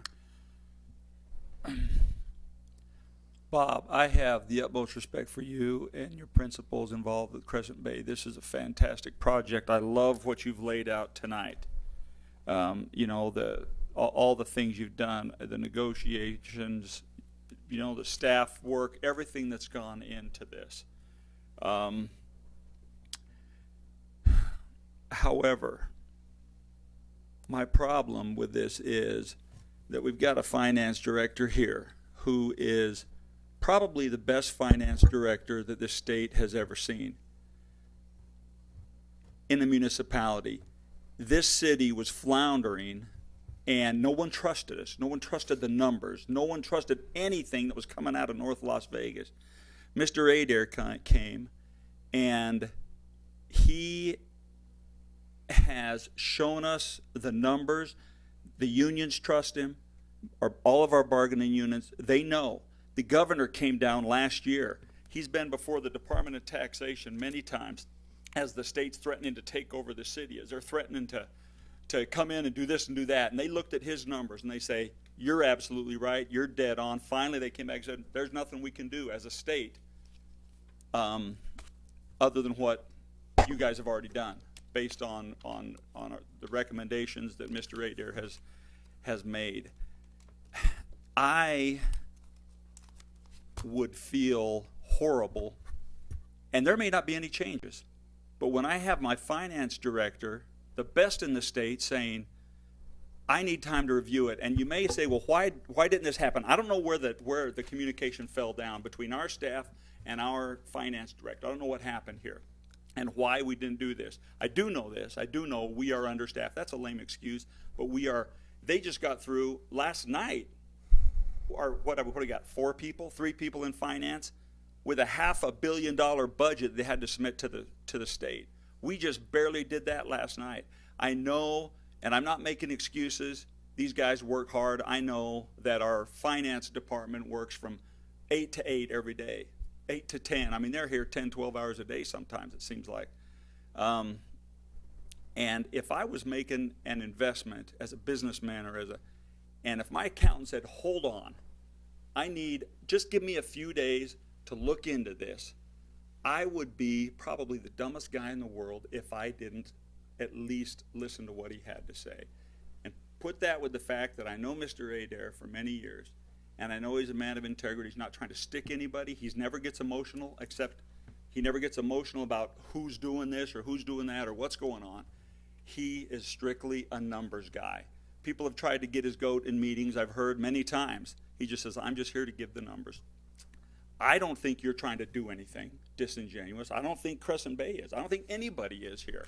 For some reason, we have one of the most important cogs in this. From a public works standpoint, we're fantastic. From a legal standpoint, sounds like we're fantastic. But for some reason, we did not involve our finance director. When he says, I've got a concern, then I feel like I would be doing something that I shouldn't do by listening to one of my most trusted advisors that I have in the city, Bob. And no disrespect, and I cannot believe that after years and years of negotiations here, that a few days is going to make it that big of a difference. And this is not on you by any means. I tell you what, if the people you represent, they know that we trust you also, at least I hope they do. You have negotiated deals, every major deal in this city that has come forward. We trust what you're trying to do also. And I trust you and respect you as a human being and as an attorney and as a lobbyist for your clients. But I just can't. When you say because one staff member objects, well, this one staff member just happens to be probably the most important staff member when it comes to a billion-dollar investment, $3 billion investment, and city's liabilities and things like that. He has advised us flawlessly for the last 2 years on everything, every financial thing we've done, and I have to listen to him. I have to. So let me continue to go down the line and then respond. Ms. Gwynns-Brown. Here's my concern. If you push it back 2 more weeks to give Darren a chance to do whatever he needs to do, when you come back with your and I trust you totally, what's that going to mean? So does that mean, okay, you find something, are they still going to have to go back to the drawing board again? So that pushes us back further and further and further and further. We just keep pushing it back and back and back and back. Where's the progress here? Councilwoman Brown, there's 2 outcomes. One, I come back to you in a certain period of time and I address what the concerns are and I lay them out. And I give you the pros and cons and as much data as I can give you behind that.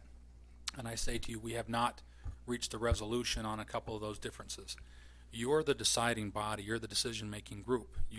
My task is to get as much information in your hands for you to consider so that you can weigh out the pros and cons. Then you need to make a decision. Now, naturally, as staff, what we prefer to do when we're working with an organization like this one here is we prefer to be able to sit down and work it out so that we both come to the table with a win-win solution that says that this is good for them and this is good for us. And maybe the city isn't as happy as it wants. We didn't get everything, and maybe the landowner and developer didn't get everything they want. That's what's the typical process. But typically, among professionals, you can work that out. As long as the dialogue continues and there's sufficient time to work those things out. I don't know how much that time it would take to work every difference, if there are any differences, out. But I can tell you that I need more time in order to advise this council about the pros and cons. I have not been able to take the time necessary to do that. And so that's what I'm asking. Ms. Wood? Sandra, actually, I've got a question for you. Now, you put revised sections over here on our second amended and restated development agreement. Now, are sections J and the final 1204, is that in regards to, because I heard Insight had sent some kind of No, memo. that happened at 5:10. Yeah. So I have that. Do you want me to read them? No, but I'm saying I understood that Insight sent some kind of letter over today. Correct. Are J and the 12.04 in response to Yes. Insight's? J Okay. and K and 12.04. Okay. Now, have they seen the revisions? Yes. And And- they're fine with it. I have an email Okay, confirming and- they're fine with it. Crescent Bay has seen the revisions? Yes. And they're okay with it? Yes. Okay, that's my first question. my second one is simply that, when you say that you guys, and by you guys, I mean by Crescent Bay and you, Mr. Gronauer, that you have worked with staff and that this project is much better than the 2006, I agree with that completely. And I will put that on the record, and I will tell the public what you haven't told them, which is, it's better in ways such as where the property abuts other subdivisions. If you look at the 2006 model of this land use plan, you have a lot of multifamily abutting these other subdivisions. And for people who have already moved into their homes and they weren't necessarily expecting multifamily behind them, we get a lot of pushback from those residents. This plan takes that away and makes sure that what is existing and what is going to be coming in is of similar product, which makes the transitions much nicer. We talked to your clients way back, I can't even remember when, but over at the cannery. And we talked about the fact that Tule Springs as a national monument was going to become a reality. And if it did, what that meant to this land use and what it meant to this plan. And the fact that they would never have any property behind them, that they have a wonderful preserve that twice a year blooms beautifully, and that we wanted to see the next level of homes come in, that we wanted to see some custom homes, that we wanted to see 500,000 plus homes, and those are included in this plan. We, I believe all of us took a trip out to Arizona in order to see Shea Homes and the active adult community that they have in Phoenix. And it was an absolutely beautiful community. We were all very, very impressed with everything from the homes that were centric homes, and by that, they had very similar floor plans, but you could design your own home. If you are into media, then you could have a media-centric home. If you were more into entertaining, you could have a kitchen-centric home. So it based on the same floor plan, but you really could modernize and design your home to your personality. And we've gotten commitments that Shea will bring those forward into North Las Vegas. So this is by no means any kind of negativity to Crescent Bay or to you, Mr. Gronauer, because I think this is a wonderful plan, and I think it presents great opportunity for the city of North Las Vegas. I'm just concerned that I've never had a problem asking for a 2-week continuance before. So my final question is to the city attorney. Usually when we ask for a continuance, we do get the applicant's agreement. So since they are not willing to agree to that tonight, and they're asking for an up or down vote, do we absolutely need their concurrence to do a 2-week continuance, or do we need to honor their request for an up or down vote? Well, no, it's your ordinance. It's an ordinance introduced by the city, but it is a development agreement for both parties. You've heard his concerns. You can move to continue it, but I don't have control as to what him or his clients may do. My only other concern is based on the conversations that I'm hearing with staff is if you're asking for a 2-week continuance, that means you want something from staff within 2 weeks. There were some comments about needing to review for whatever time is necessary. So if you are anticipating continuing anything, I think you need to make a specific direction to staff as to what you need. Let me have that for a second. I'm deep. Usually as a chairman or mayor, you understand what's going on in the committee, though you never ask somebody how they're going to vote. That's just very, very bad business, okay? We've spent lots of money on this already, lots of staff time, lots of money on your part. Somewhere maybe I've failed not getting into it a little bit more and making sure we were detailed tonight. Maybe I didn't know that he needed more time. Maybe I didn't know that he wasn't answering your phone calls, you weren't answering his. I'm just saying, you know what I mean? I don't know that. But I did hear something that troubles me is even if we go 2 more weeks, I feel you feel that the finance director's tainted and that 2 more weeks with him won't make a difference. If we did go 2 more weeks, is there somebody else that at some other local government? I'm fine working with Mr. Adair. I don't have any problems working with Mr. Adair. I'm just disappointed tonight, and I apologize if I come off. I might have said something I don't know that alluded to that. I'll sit down with Mr. Adair. I don't have a problem working with him. I don't have a problem working with anybody in the city. My concern is I'm standing up here. It's an embarrassment for us all to stand here and find out that I'm supposed to contact somebody, or I was supposed to do something, and I took direction from what I was told to do. And from a financial impact, the city's not paying for anything in this master plan community. We're putting everything in here. And I'm willing to sit down. I'm willing to do a financial analysis.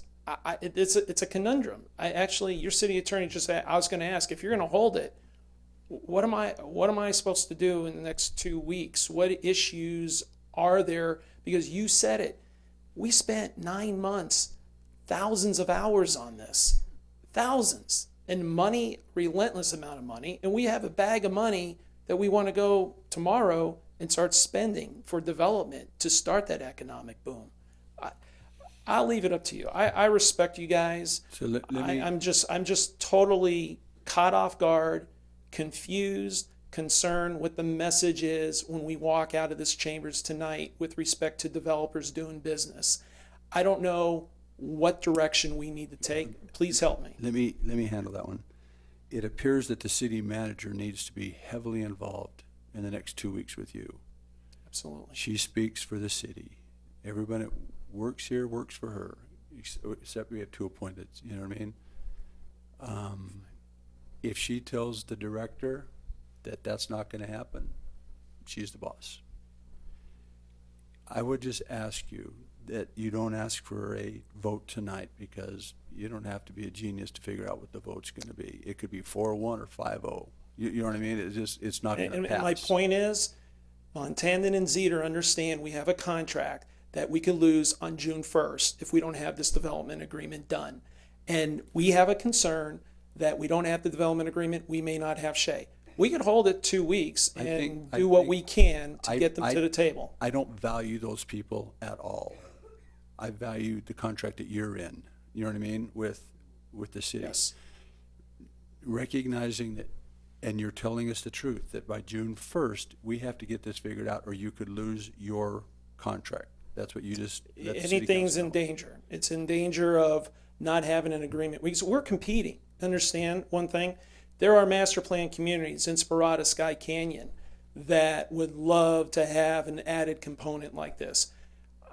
I'll be honest with you, and you do private business deals, we all understand this, we're business people. The deal can still be here in 2 weeks, but I can tell you you're endangering the deal by us, because we told them this was done, because done meaning we had the issues resolved. But Could I ask Mr. Jeff, would you please come up here for a minute? Because you are Crescent Bay, and you're hearing that the man that you've hired is a little frustrated with the situation, but he can't make the same decisions that you're able to make. Thank you, Mayor, members of the City Council. My name is Jeff Beer. I can be reached through Kemfer Kroll at 8345 West Sunset Road, Suite 250, Las Vegas. Can I tell a little story? If that's okay? This is your moment. You're Crescent.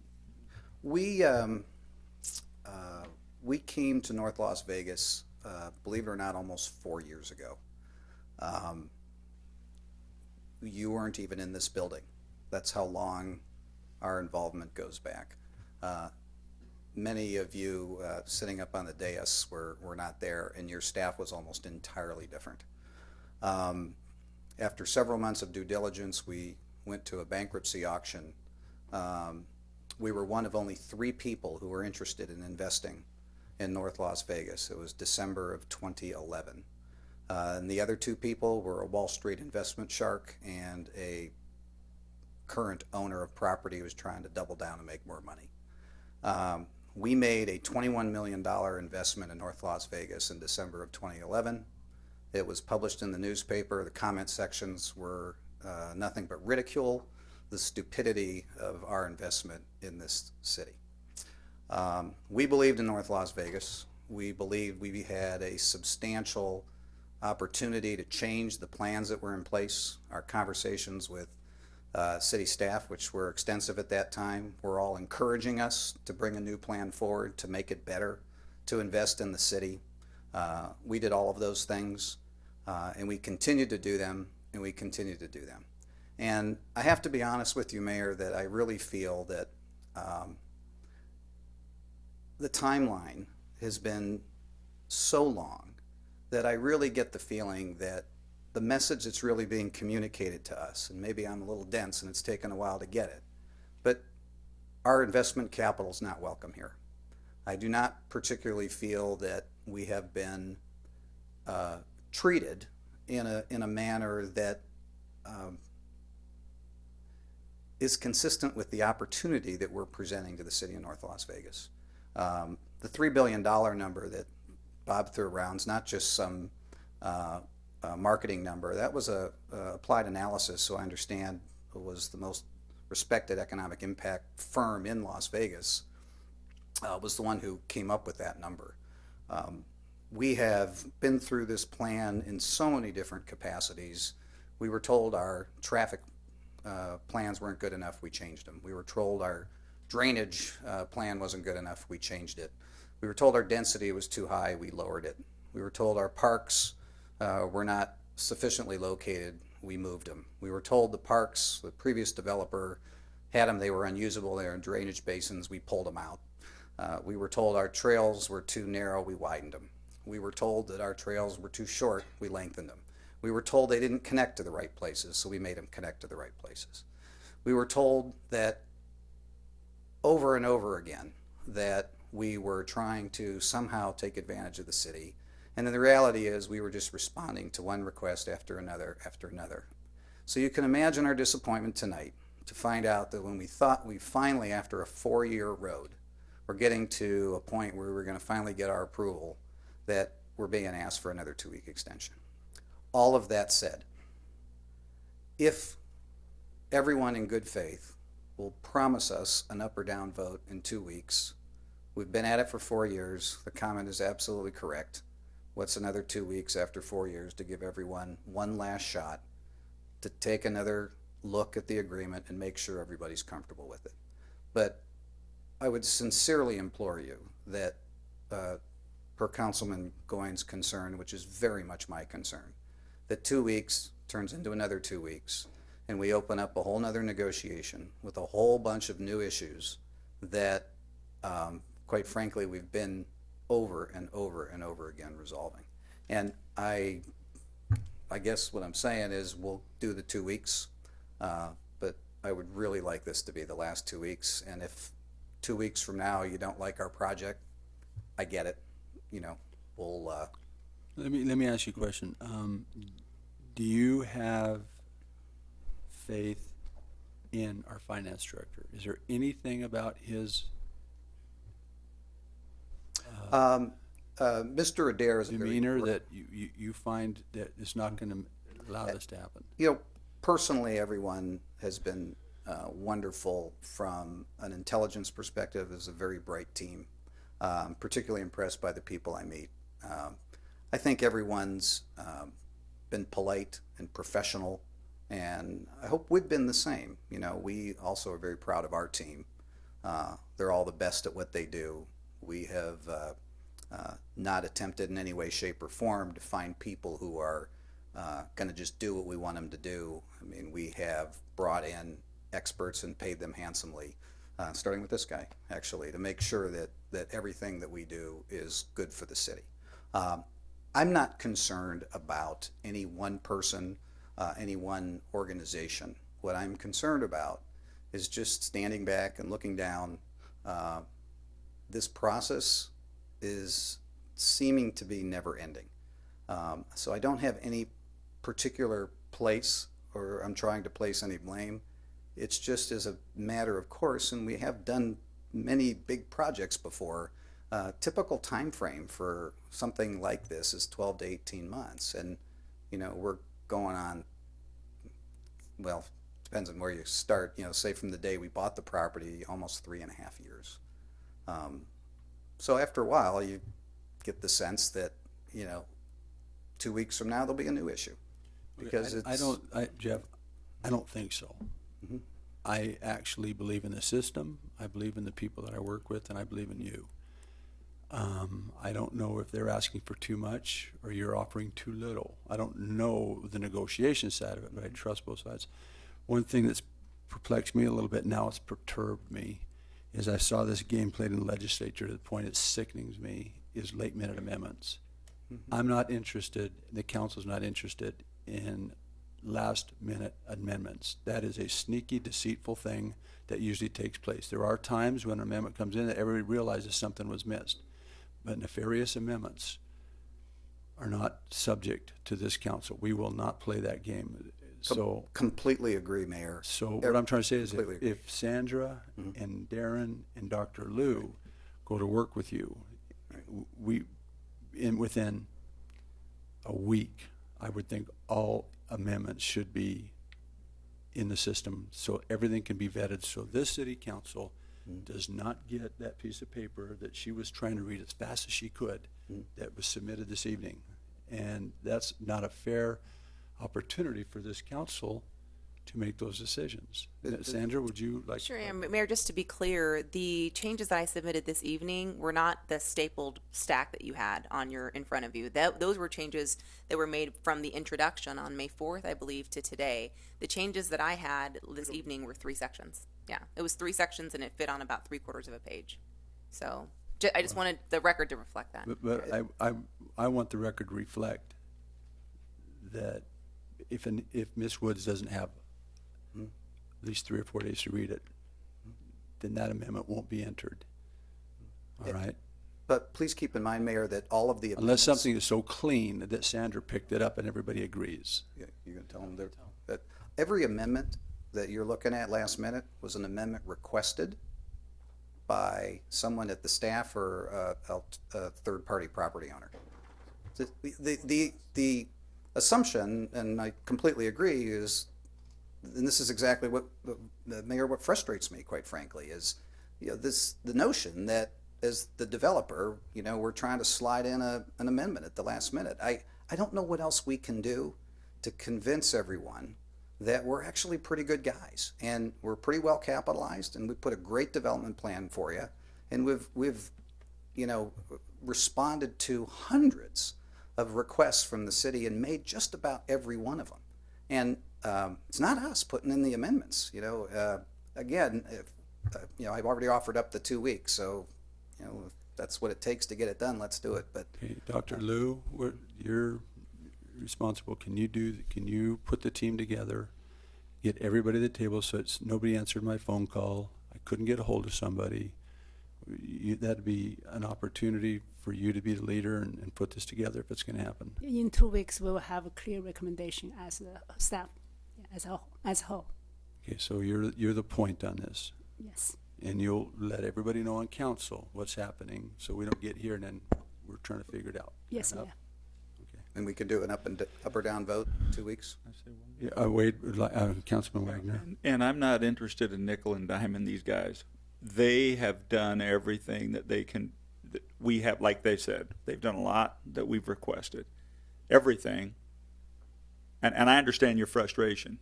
This has happened to me before in some negotiations. You do what they say, then you come back and say, here it is. Oh, well, now we want this. No, and so I understand that. But this is very complex, it is very big, and I know you wouldn't do anything that your financial advisors did not say, wait a minute, let me just, give me a second. And that's what I'm asking. I mean, if we find some, this may cost the city $100,000 down the road, or this may cost $500,000 or $1 million, we're not, there's lots of maybes or this or that. But if it's something that, wait a minute, it might cost the city $20 million in 15 years if we don't do this. That's it. So I want to dot that last I by listening to our finance director, and you guys have been great. And I'm sorry, I feel your frustration, Bob. I feel yours. I respect you, I appreciate you, and I know you're frustrated. I know we all are. You know, how this ball got dropped tonight, I don't know. But it did. Let's pick it up and come back in 2 weeks and make this happen. So the chair's not going to ask for a motion. We're just going to, what would be the term? Oh, Sandra? Mayor, I'm sorry. I just really want to make sure the record is clear. If they're saying that there's revisions that were happening, for the sake of clarity for the record, I just want to go through them. J was the recital that was requested from Insight. K was a recital that I added tonight. 3.02 was something that was added well over a week ago, and that is actually regarding schools. And it says that there would be 2 elementary school sites, and that everything's going to be contingent upon the Board of Trustees at the school district, and that there will be an MOA that establishes whether or not a third school site is needed. So that was something, again, it was not from the applicant, it wasn't from the city, that was from the school district. 3.03 was fire. It's a big section, but that was as a request that happened this morning from the city. It was from the city to say that we want the fire station built after there's 1,700 permits pulled for this entire development, or 500 permits pulled in that active adult community. That was a request of the city this morning. 6.02 Commerce and Revere, it just says that they're going to keep on the same road alignment. And 12.04, that is the other section regarding reimbursement agreement that came as a result of a meeting that I had last Wednesday with Insight and their council. True, and those have been introduced and accepted. So they are current to the requests to be discussed. Mayor, I only have one question. Sandra, you keep talking about K. I don't have a K. Because that was one of the ones that I just did at 510. It basically says that with the exception of the outside parcels, which are the Insight parcels that are not part of the development agreement, that if you pass this ordinance, that supersedes the amendment and amendment development agreement for Park Highlands East. This takes the place of the old one. But since they have a separate agreement, they would still be subject to that agreement. That's all that says. Okay. So we want to hold this in abeyance for 2 weeks. Can we schedule for 2 weeks? Is that? Yeah, that's what the. Okay, all right. We're in legal terminology. Yes. You're back. Yeah. So with that, we'll take no vote on this and move on. Mayor, You Mayor, still have to vote, Mayor. excuse me, Mayor, one moment excuse me, Mayor, one moment before the vote. We have one blue card that was given to us. Thank you. I was going to say I don't have any. Concerning this issue, Jeff, Mr. Alpert, one more time. I would like to pass tonight due to time and reserve the right to speak on it in 2 weeks. Thank you very much. So we will vote on this to hold this in abeyance for 2 weeks. Yeah, What would be Mr. Mayor, I make a motion that we continue this to our first meeting in June. June the 3rd. That the meeting 3rd? would be June the 3rd. June the 3rd, with a commitment that we will do an up and down vote at that time. We have a motion. Please cast your vote.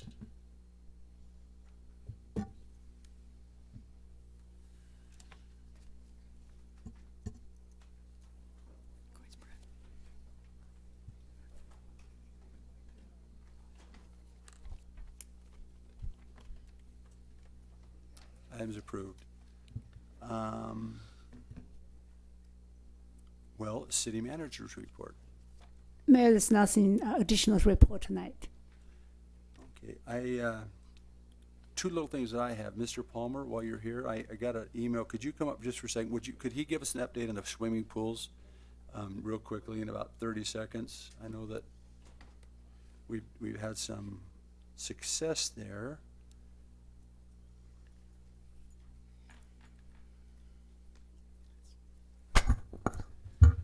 Yes, Mr. Mayor. Your question is the update on the pools? Yeah, we're getting ready for the pool season. Yes, in recognition of Memorial Day coming up, the question was, can the Skyview pool get ready, or excuse me, Silver Mesa pool be ready for the Memorial Day weekend? And that answer is yes.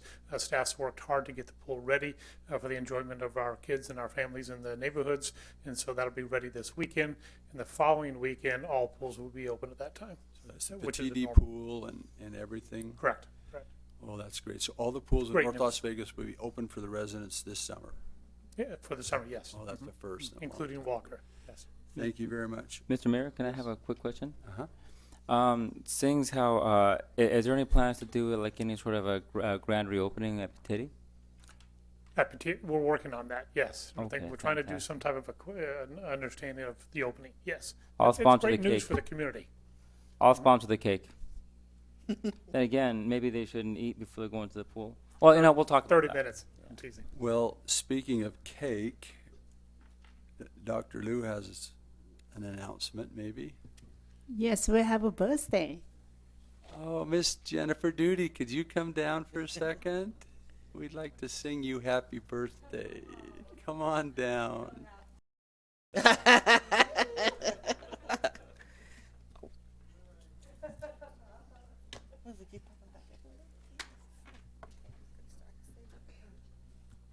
Oh, no, he made me sing in public before. I'm not doing it twice. Come on, council. We are excited to have you with us this evening on your birthday. You're a dedicated employee. Isaac, can you sing happy birthday and we'll follow? Or Wade? Wade's our best singer. Go ahead, baby. Yeah, Wade's yeah. Yeah, right. Happy birthday to you. Happy birthday to you. Happy birthday, dear Jennifer. Happy birthday to you. And many. And me. Thank you very much.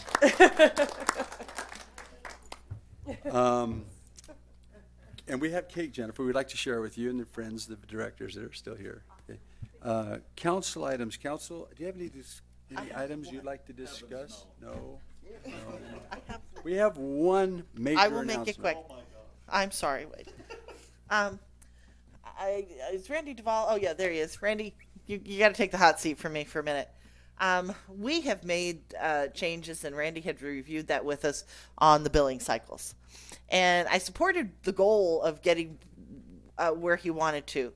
But I have to admit, I'm getting a lot of complaints, of calls from residents who are having problems. And they're having problems because we made the change so that bills that were due on the 3rd of the month, somewhere between usually the 3rd and the 5th of the month, got backed up.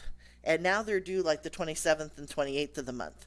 So if you are on Social Security, if you are on pension, if you're disabled, or senior and elderly, they don't get their pensions and their Social Security till the 1st of the month. And now their payments are due before the 1st. And for budgeting purposes for these senior families and for these families with disabilities, it's becoming problematic. Is there a way that we can move it so that they're coming, like the 7th, 8th, I mean, I know you're trying to get them on different days, but could we hit it after the 1st? Yeah. Mayor Pro Tem, we did anticipate this with the first week of the billing cycle being moved back a week, that it would impact people on fixed income. We've approached this two different ways, although we admittedly have not been advertising it, and we probably could. During the first cycle, when our customers realized they were having this problem, they called us. We gave them, we exempted their penalty for the first billing cycle so they could adjust their budget. Those are for people that are not senior citizens. For senior citizens that are on fixed income, we actually have the ability to make them penalty exempt as long as they have a good payment history, and we have done that on numerous occasions, but admittedly we do not advertise that, and maybe we should be advertising it a little bit more. To some options for us, because Yes. I can tell you what I'm getting from numerous people on the phone is there's a lot of grumbling going on out there from our seniors who are having a tough time with this change. Yeah, we could yes, we can come back to council with some recommendations, but I think the main issue is we need to advertise potentially the fact that we can make you exempt so long as you are a steady customer and paying on time, so that when the bill comes in, they won't see a penalty on it and they can continue to pay it the week later, basically, is what it amounts to. The only thing that will happen is that if they pay it 5-6 days later, for instance, they'll probably see a double, even though they'll pay it before they receive their bill, they'll see last month's bill due as well as this month's, but they'll know they've already paid it and they only have to pay the 1 month. Yeah, I know. They're just when it comes to budgeting, and a lot of these, like you said, have pretty good credit ratings, so they're trying to do the right thing, and they get their check on the first, and they pay all their bills. That is And, correct. Yeah, and then you got this one at the end of the month, which is when they're broke and they're waiting for that next check to come, and then our bill is due. So And this some truly- alternatives would be wonderful. And this truly does only affect the people whose bill was normally due the first week of the month. Now their bill is due the last week of the month, and I'm one those of are the them. ones I that are admit it. impacted. So we can deal with that. Thank you very much. Oh, Yeah, if you could come back with some recommendations for us, that'd be great. Thank you. great. This is a time set aside for the second public comment period.